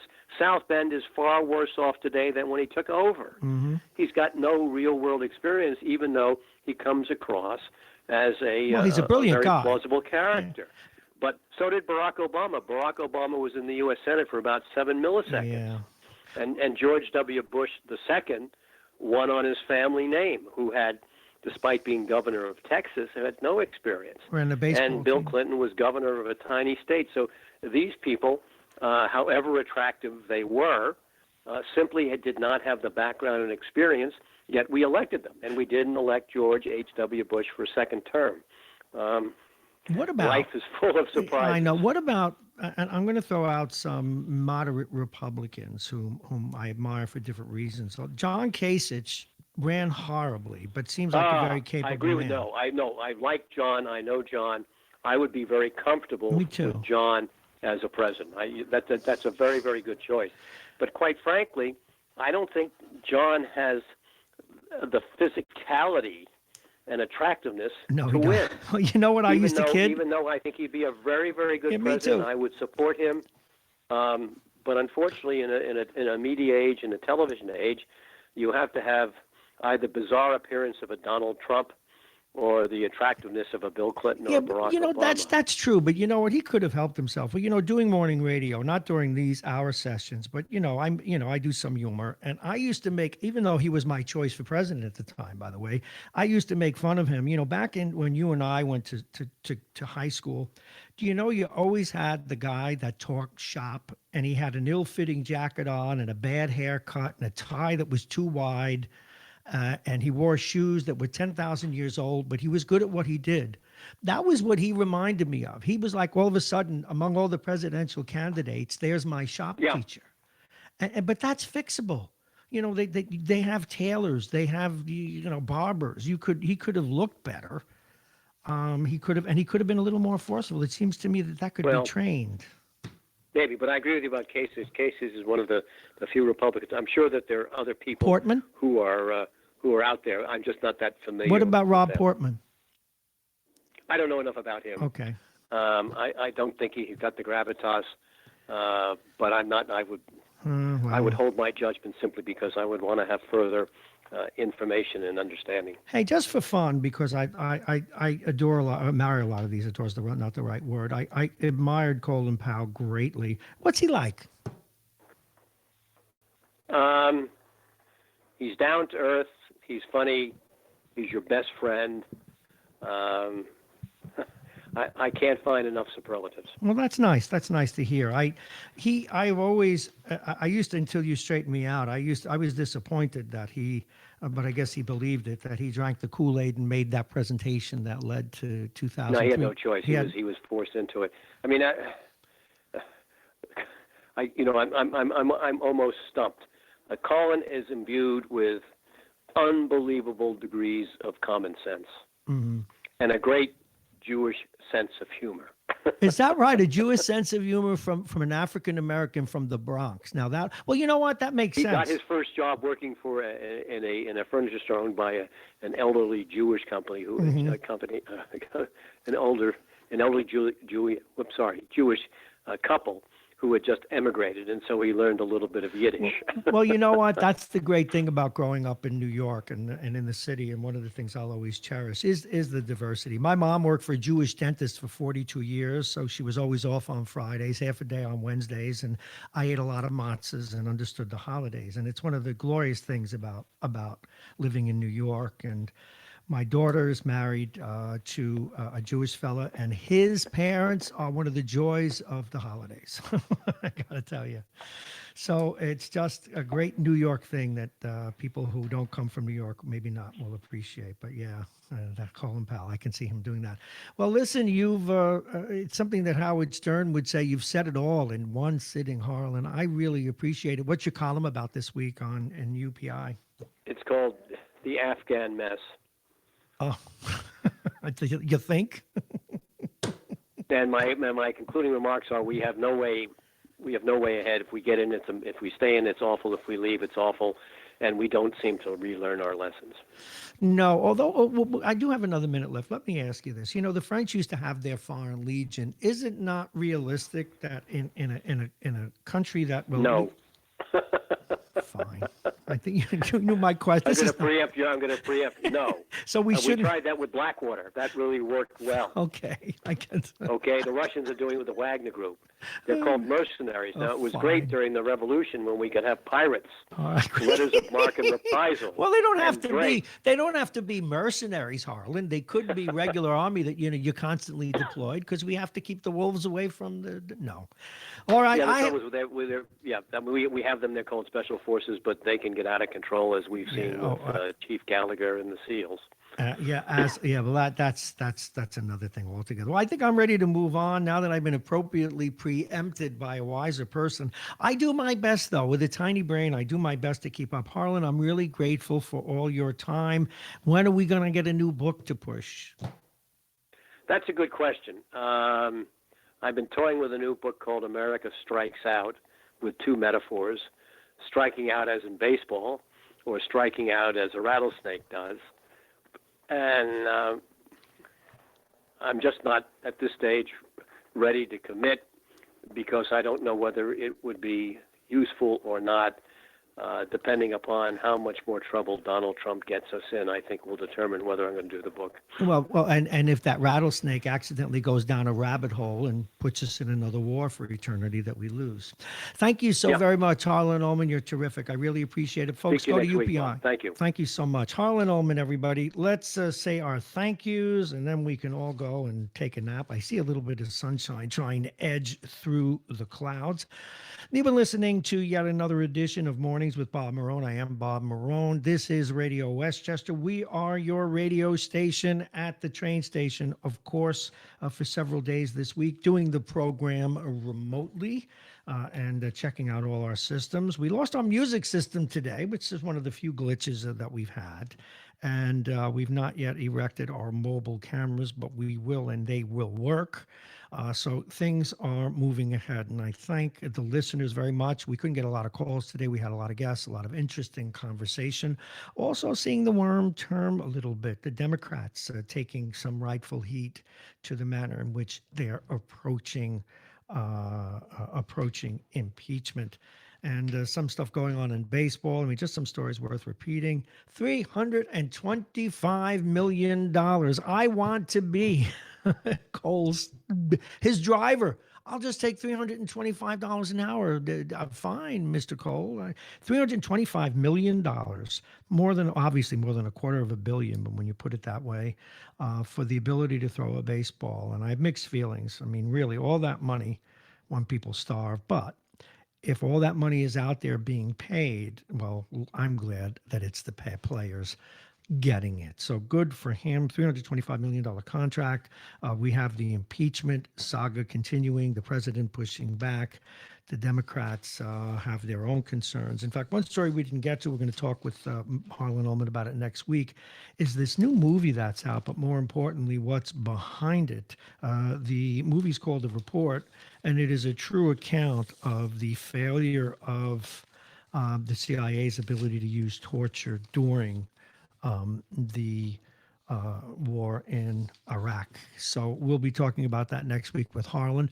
Of course, tomorrow, our featured guest, as it always is, will be none other than Andy Spano. He ought to have a lot to say, including we'll talk with him about the raises that are forthcoming here in Westchester County for the legislators. $75,000 for what is some a one-day-a-week job. How do you feel about it? We'll try and get your opinion then.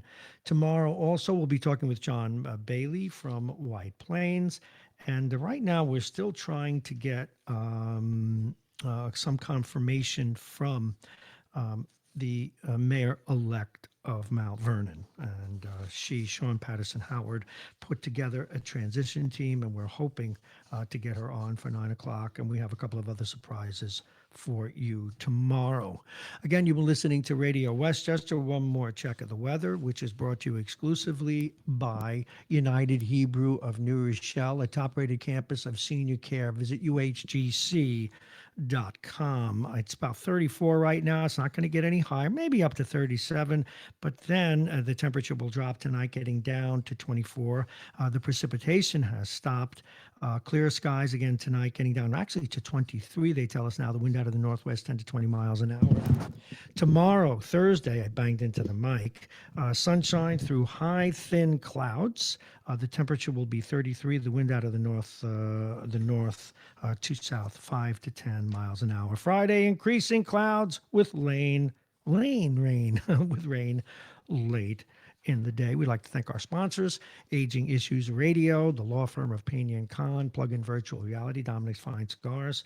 And again, tomorrow we also will be talking with Jake about some of these other sports stories, including what will come down now about the latest scandal involving the New England Patriots cheating again. No surprise there. I want to thank Vince Russo, Jeannie Zano, Jake, of course, himself, Al Tarantino, Del Husler, Andrea Warrock, and Harlan Ullman. Great job today. And as for the rest of you, well, we'll see you tomorrow right here on the radio, online, Facebook, Instagram. Don't forget YouTube, Periscope, and don't forget the basics, RadioWestchester.com, or go to MyTuner Radio, and we will be there as well. We'll see you tomorrow. Thank you for listening.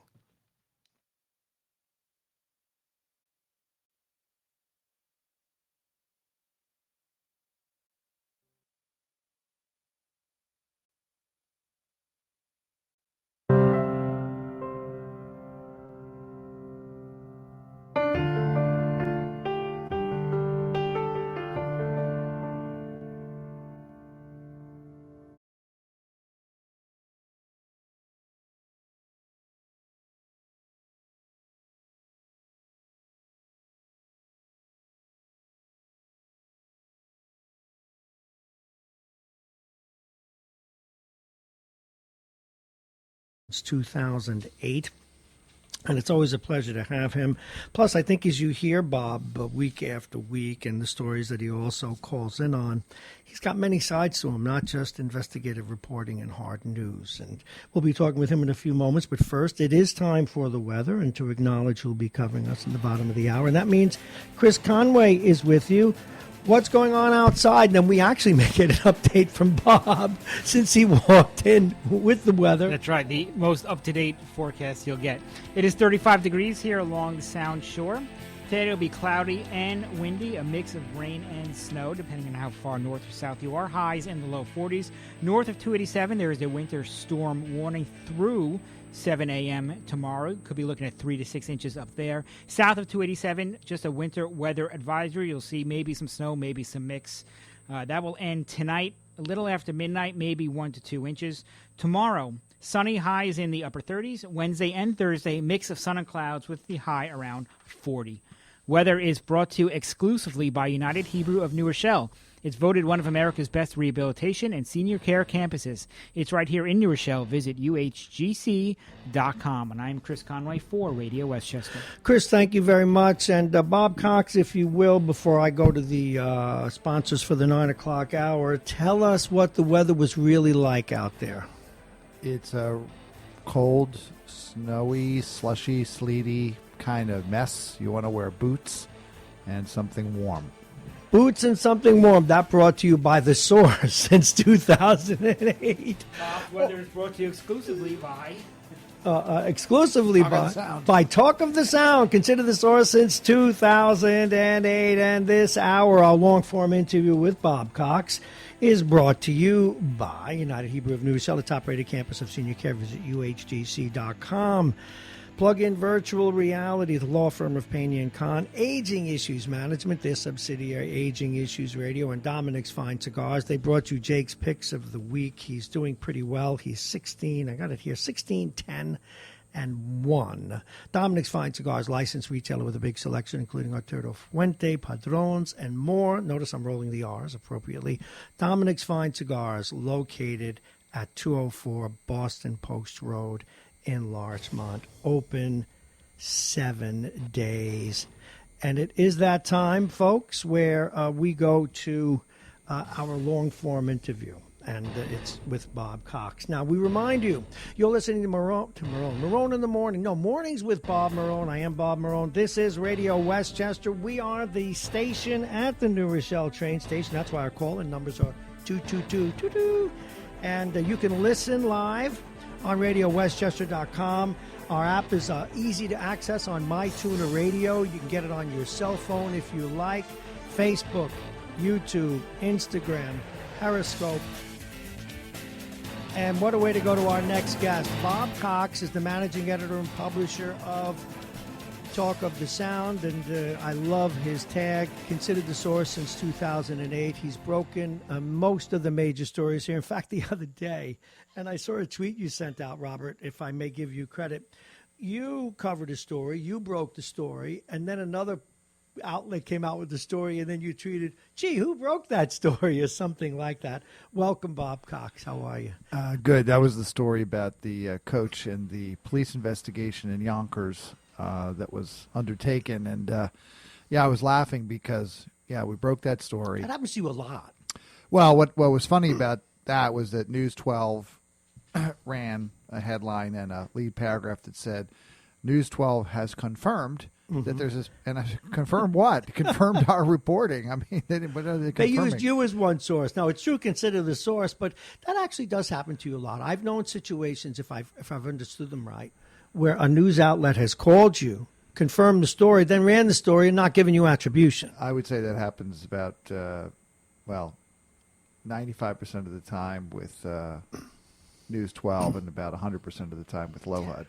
But yet they'll talk to you on good terms and yet not give you that attribution. Every once in a while I'll see it. Is that because they try and keep the first line of news at bay? Why do they do that? You'd have to ask them. I don't know. I make it a point to always try to give credit to any other media outlet that breaks a story that I want to write about. Oh, I know you do. I don't see why you wouldn't.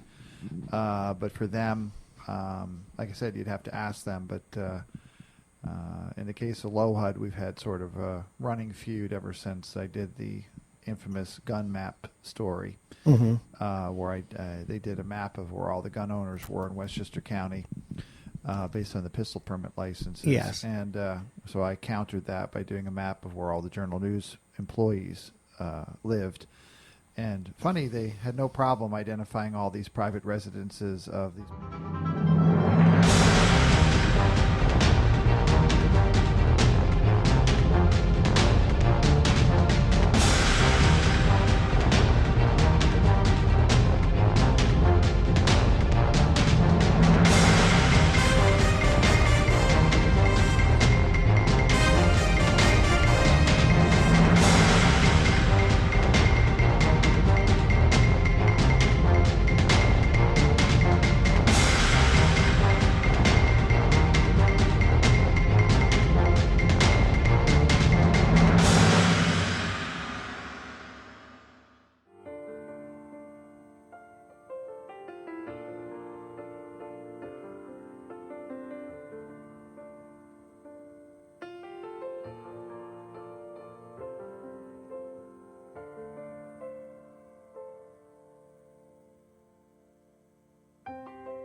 Good morning once again. It is 6:08. Wow, it's cold. It's 34 degrees, but it's going to get worse. It's Monday, December 2nd, 2019. Welcome to Mornings with Bob Marrone. I am Bob Marrone here with Chris Conway. This is Radio Westchester, the radio station at the train station. You can listen to us on RadioWestchester.com. Go on MyTuner Radio. Our app is there. You can listen in your car, on your phone, or anywhere on the planet, including the space station. We're also on Facebook, Instagram, Periscope, and I know YouTube. Yes, I knew I forgot something. Welcome to the program. Let's take a look at our top stories this morning. Obviously, the weather trumps everything. 34 and cold. Chris is going to be back with the full forecast. Right now, we lucked out so far. No real snow on the ground, but they're telling us we'll have snow later this afternoon. Chris will tell you that, or earlier, or we should say perhaps late morning. We'll go over some of the school closings. There are very few here down in southern Westchester, a few more up county, of course. And after weeks of drama, the New Rochelle football finishes as a state champion. Good for them. A Yonkers doctor sentenced for not following medical guidelines and oxycodone prescriptions. Boy, for just a couple of handfuls of mistakes, they threw the book at him. And the Holiday Inn coach admits he collected workers' comp while coaching basketball. If anyone thinks that's a surprise, I got a bridge where I grew up for you. All righty, we go now to Chris Conway with the weather. Chris, good morning. Good morning, Bob. It is 24 degrees here in New Rochelle. What, 24? No, that's 34. That's a 3 instead of a 2? That's a 3. Looks like a 2. Do you want my glasses? I got another pair right here. Go ahead. All right, we'll go with Bob. 34 degrees here in New Rochelle. It is cloudy and windy. There will be a mix of rain and snow at times here in the lower Hudson Valley. Now, once you cross 287, things get a little more severe. A winter storm warning is in effect until tomorrow morning. That's again for north of 287. South, just a winter weather advisory.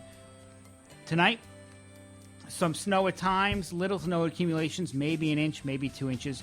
Tomorrow, freezing, sunny, high only in the upper 20s. Wednesday and Thursday, mix of sun and clouds. High will be around 40 degrees.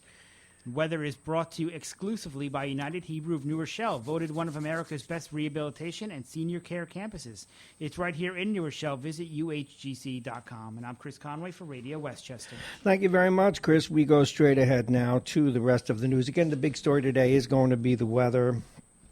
I know we panic you, we in the media, all weekend long. Armageddon's coming. You won't be able to get to work this morning. Getting to work this morning in southern Westchester was actually pretty easy unless it gets much icy. But again, the real story is Chris laid out. Later this morning and into the afternoon, we could have some accumulations. But again, by tomorrow on the ground, maybe an inch, maybe not at all. It might have melted. But nonetheless, we're going to share with you right now of the school closings, and we'll be quick about it. Now, here in Westchester, you're only seeing the closings up north. Briarcliff Manor closed, Chappaqua closed, Lakeland closed, North Salem closed, Peekskill closed, Pleasantville, early dismissal, 2 hours. In Yorktown, they're closed. Iona Prep School, which is down county, is closed. Students should check plusportals.com to see. Now, over in Rockland, East Ramapo, 2-hour delay. Nanuet, 2-hour delay. North Rockland, 2-hour delay. Nyack, 2-hour delay. And I'm really looking at the thing all over again. My brain. My copy printed everything twice. I have stuttering paper. All right. So let us just double check that, because I managed to confuse myself, which is not that difficult to do, folks, as you well know if you listen regularly. In Rockland, again, East Ramapo, Nanuet, Nyack, Rockland, Bosse's, 2-hour delay. South Orangetown, 2-hour delay. Albertus Magnus High School, 2-hour delay. And over in Putnam, or rather up in Putnam, Brewster closed, Carmel closed, Garrison closed, Haldane closed, Mayapack closed, Putnam Valley closed, Putnam Northern Westchester, Bosse's is closed. Now let's get to the rest of the news. The world continues to spin even as the weather makes it a bit chilly. This is a story, or part of a larger story we've been following for weeks now. The New Rochelle High School football team played its third straight game without its head coach Saturday. This in Low HUD and in News 12. But guess what? They won the championship of the state of New York. The Huguenot players, who'd been caught in the middle of 3 weeks of infighting between the district and members of the community over the status of their coach, had their game moved up due to Sunday's impending storm, but none of the adversity kept the team from achieving its ultimate goal, and it was kind of a layup. New Rochelle captured its third state championship in program history Saturday night. It defeated McQuaid Jesuit of Rochester 28-0 at the Syracuse University Carrier Dome. Congratulations to them. Now, they finished the season 13-0, Chris. They played all 3 state playoff games without their head coach, Lou DiRienzo, but nonetheless, congratulations to them. Senior Darren Kaba, who was named the game's MVP, led the defensive effort with 4 sacks. Got to know the quarterback very well, I assume. Congratulations to the Huguenots. That's a nice thing, and considering that they went through sort of a life lesson there, that you can be successful even with all these kinds of setbacks.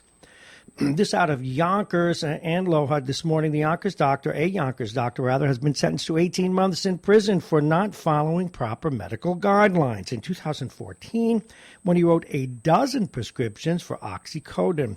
Now, there's not a lot of details in this one, Chris, but Dr. Nadim Saeed was sentenced in Manhattan federal court. According to court documents, the 65-year-old was also sentenced to 2 years probation. He must pay $11,000 in restitution. He has to report to prison in January. What I found that this story is lacking, but again, not through any fault of anyone. I'm sure all the stories we cover. But if it's only 12 prescriptions, were they deliberately written, or did he just simply, there's a difference. And we needed to know that. Because if someone, and they write thousands of prescriptions, if only 12 they screwed up accidentally, I'm sure he wouldn't be going to jail. That's a pretty good percentage. Hold on. I'm sure he wouldn't be going to jail. That's not a bad percentage. 12 so it's one of those stories where you're on deadline, and, I think you get the message. All right, let's look up at Haldane. It sounds like a medication, doesn't it? But Haldane, a coach there, Peekskill man, has admitted to collecting workers' comp while still coaching high school basketball. This in Low HUD. Officials say Tyrone Seawright, I should say, claimed to have injured his knees back in 2016, forcing him out of his job as an MTA bus driver. However, investigators say surveillance video caught the 49-year-old still coaching girls basketball for the Haldane Central High School District in Cold Spring. He could be seen running, bending, and squatting. Now, do you know why I'm laughing, Chris? You were with us years ago, a decade ago, and I've only gotten one call so far. You know what I say at least 10 times a year? If anyone in the sound of my voice hasn't met someone who's on a fake disability, call me. Some of the toughest and best hockey players I play against are on disability from the police and fire. They can't walk, they get full pensions, but they could sure smack me around. All righty. This out of White Plains. Retired firefighters there are calling on the city to end the police or policy requiring them to pay a portion of their health insurance. This in Low HUD, or rather News 12, According to an agreement the city reached with the fire union in 1970, the city of White Plains would pay 100% of the health insurance premiums for retired firefighters as of July 1971. But in 2010, fighting a financial crisis, the city required both active and retired firefighters to contribute 15%. Now, in 2015, they restored the 100% contribution for active, but not for retirees. I have mixed feelings about that one, Chris. Everybody pays a little bit for their insurance, even those of us on Medicare. But on the other hand, a deal should be a deal. Yeah. So particularly for the retired people who aren't going to be making money, they've got fixed incomes. Wonder how you all feel when we open the phones later. I'm sure you will let us know. This out of Yonkers, and a story that is being covered. We tried to get him on today, but our schedules conflicted. Hezi Aris from the Yonkers Tribune. He's been covering this story in depth. Yonkers Deputy Communications Director Akeem Jamal was arraigned Friday on multiple charges stemming from an alleged DWI wrong-way crash back in September.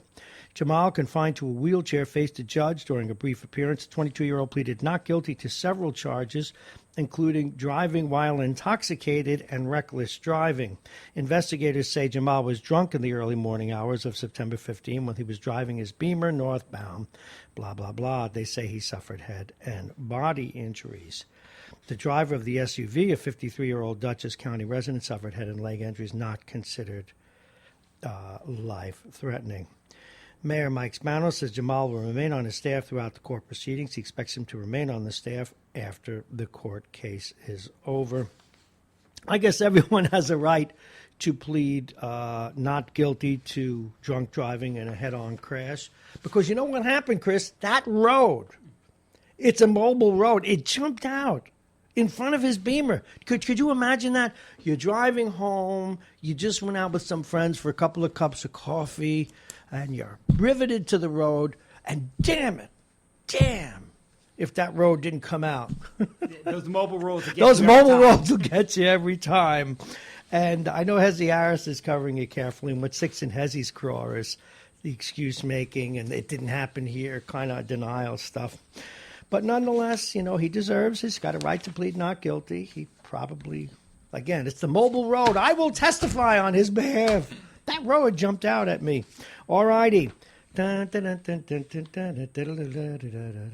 the season. That's because the city of White Plains will be kicking off the holiday season with its annual City Lights Bright Holiday Night celebration downtown. It starts tomorrow. The night includes a variety of entertainment, live music, an ice carving exhibit, a photo booth, hands-on crafts, and all the rest of it. Making an appearance at the event will be Santa and his friends, Frosty and Rudolph.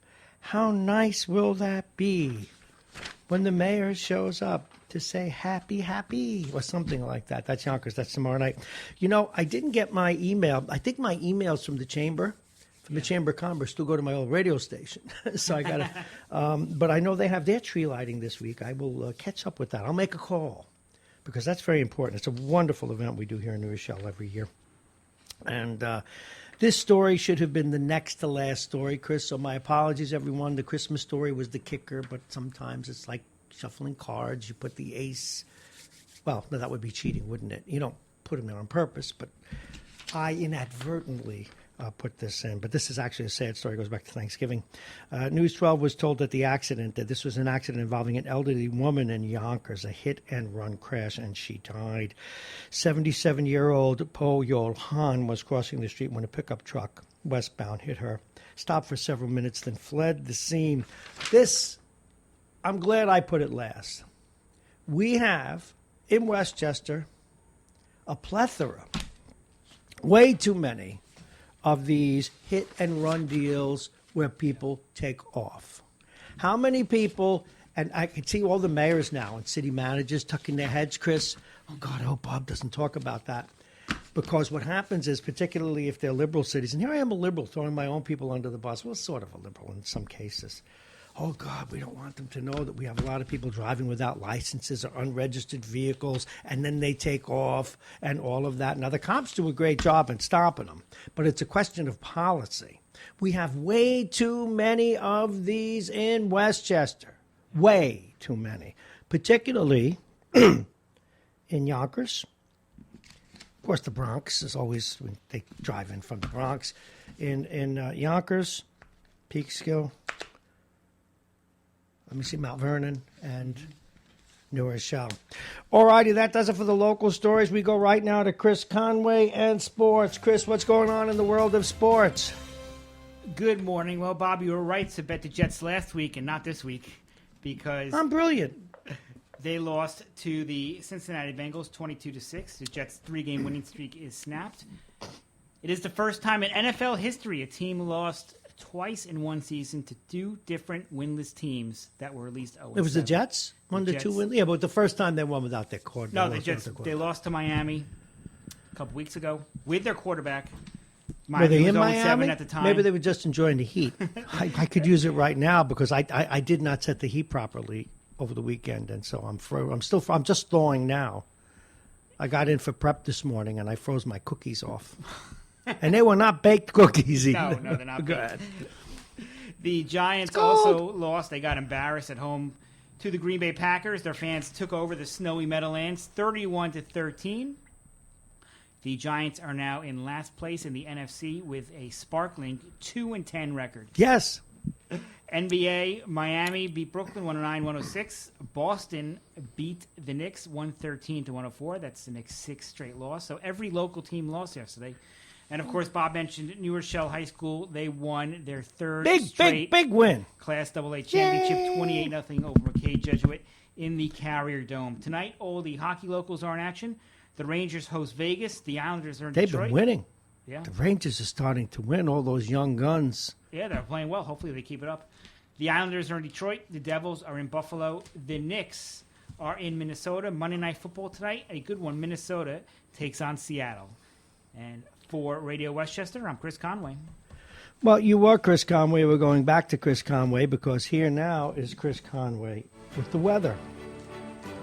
And good morning once again. It is 35 degrees here in New Rochelle. Today, around here, it'll be cloudy and windy, a mix of rain and snow. Highs in the upper 40s.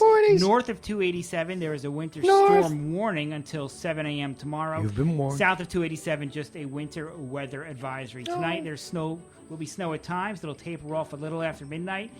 Possible 1 to 2 inches around here, although, again, once you cross 287, it will get worse, looking at 3 to 6 inches up there. And then if you go even further north, maybe a foot of snow. So if you're up north, stay inside today and tonight. Tomorrow, Tuesday will be sunny, 39 degrees. Wednesday and Thursday, a mix of sun and clouds, high around 40.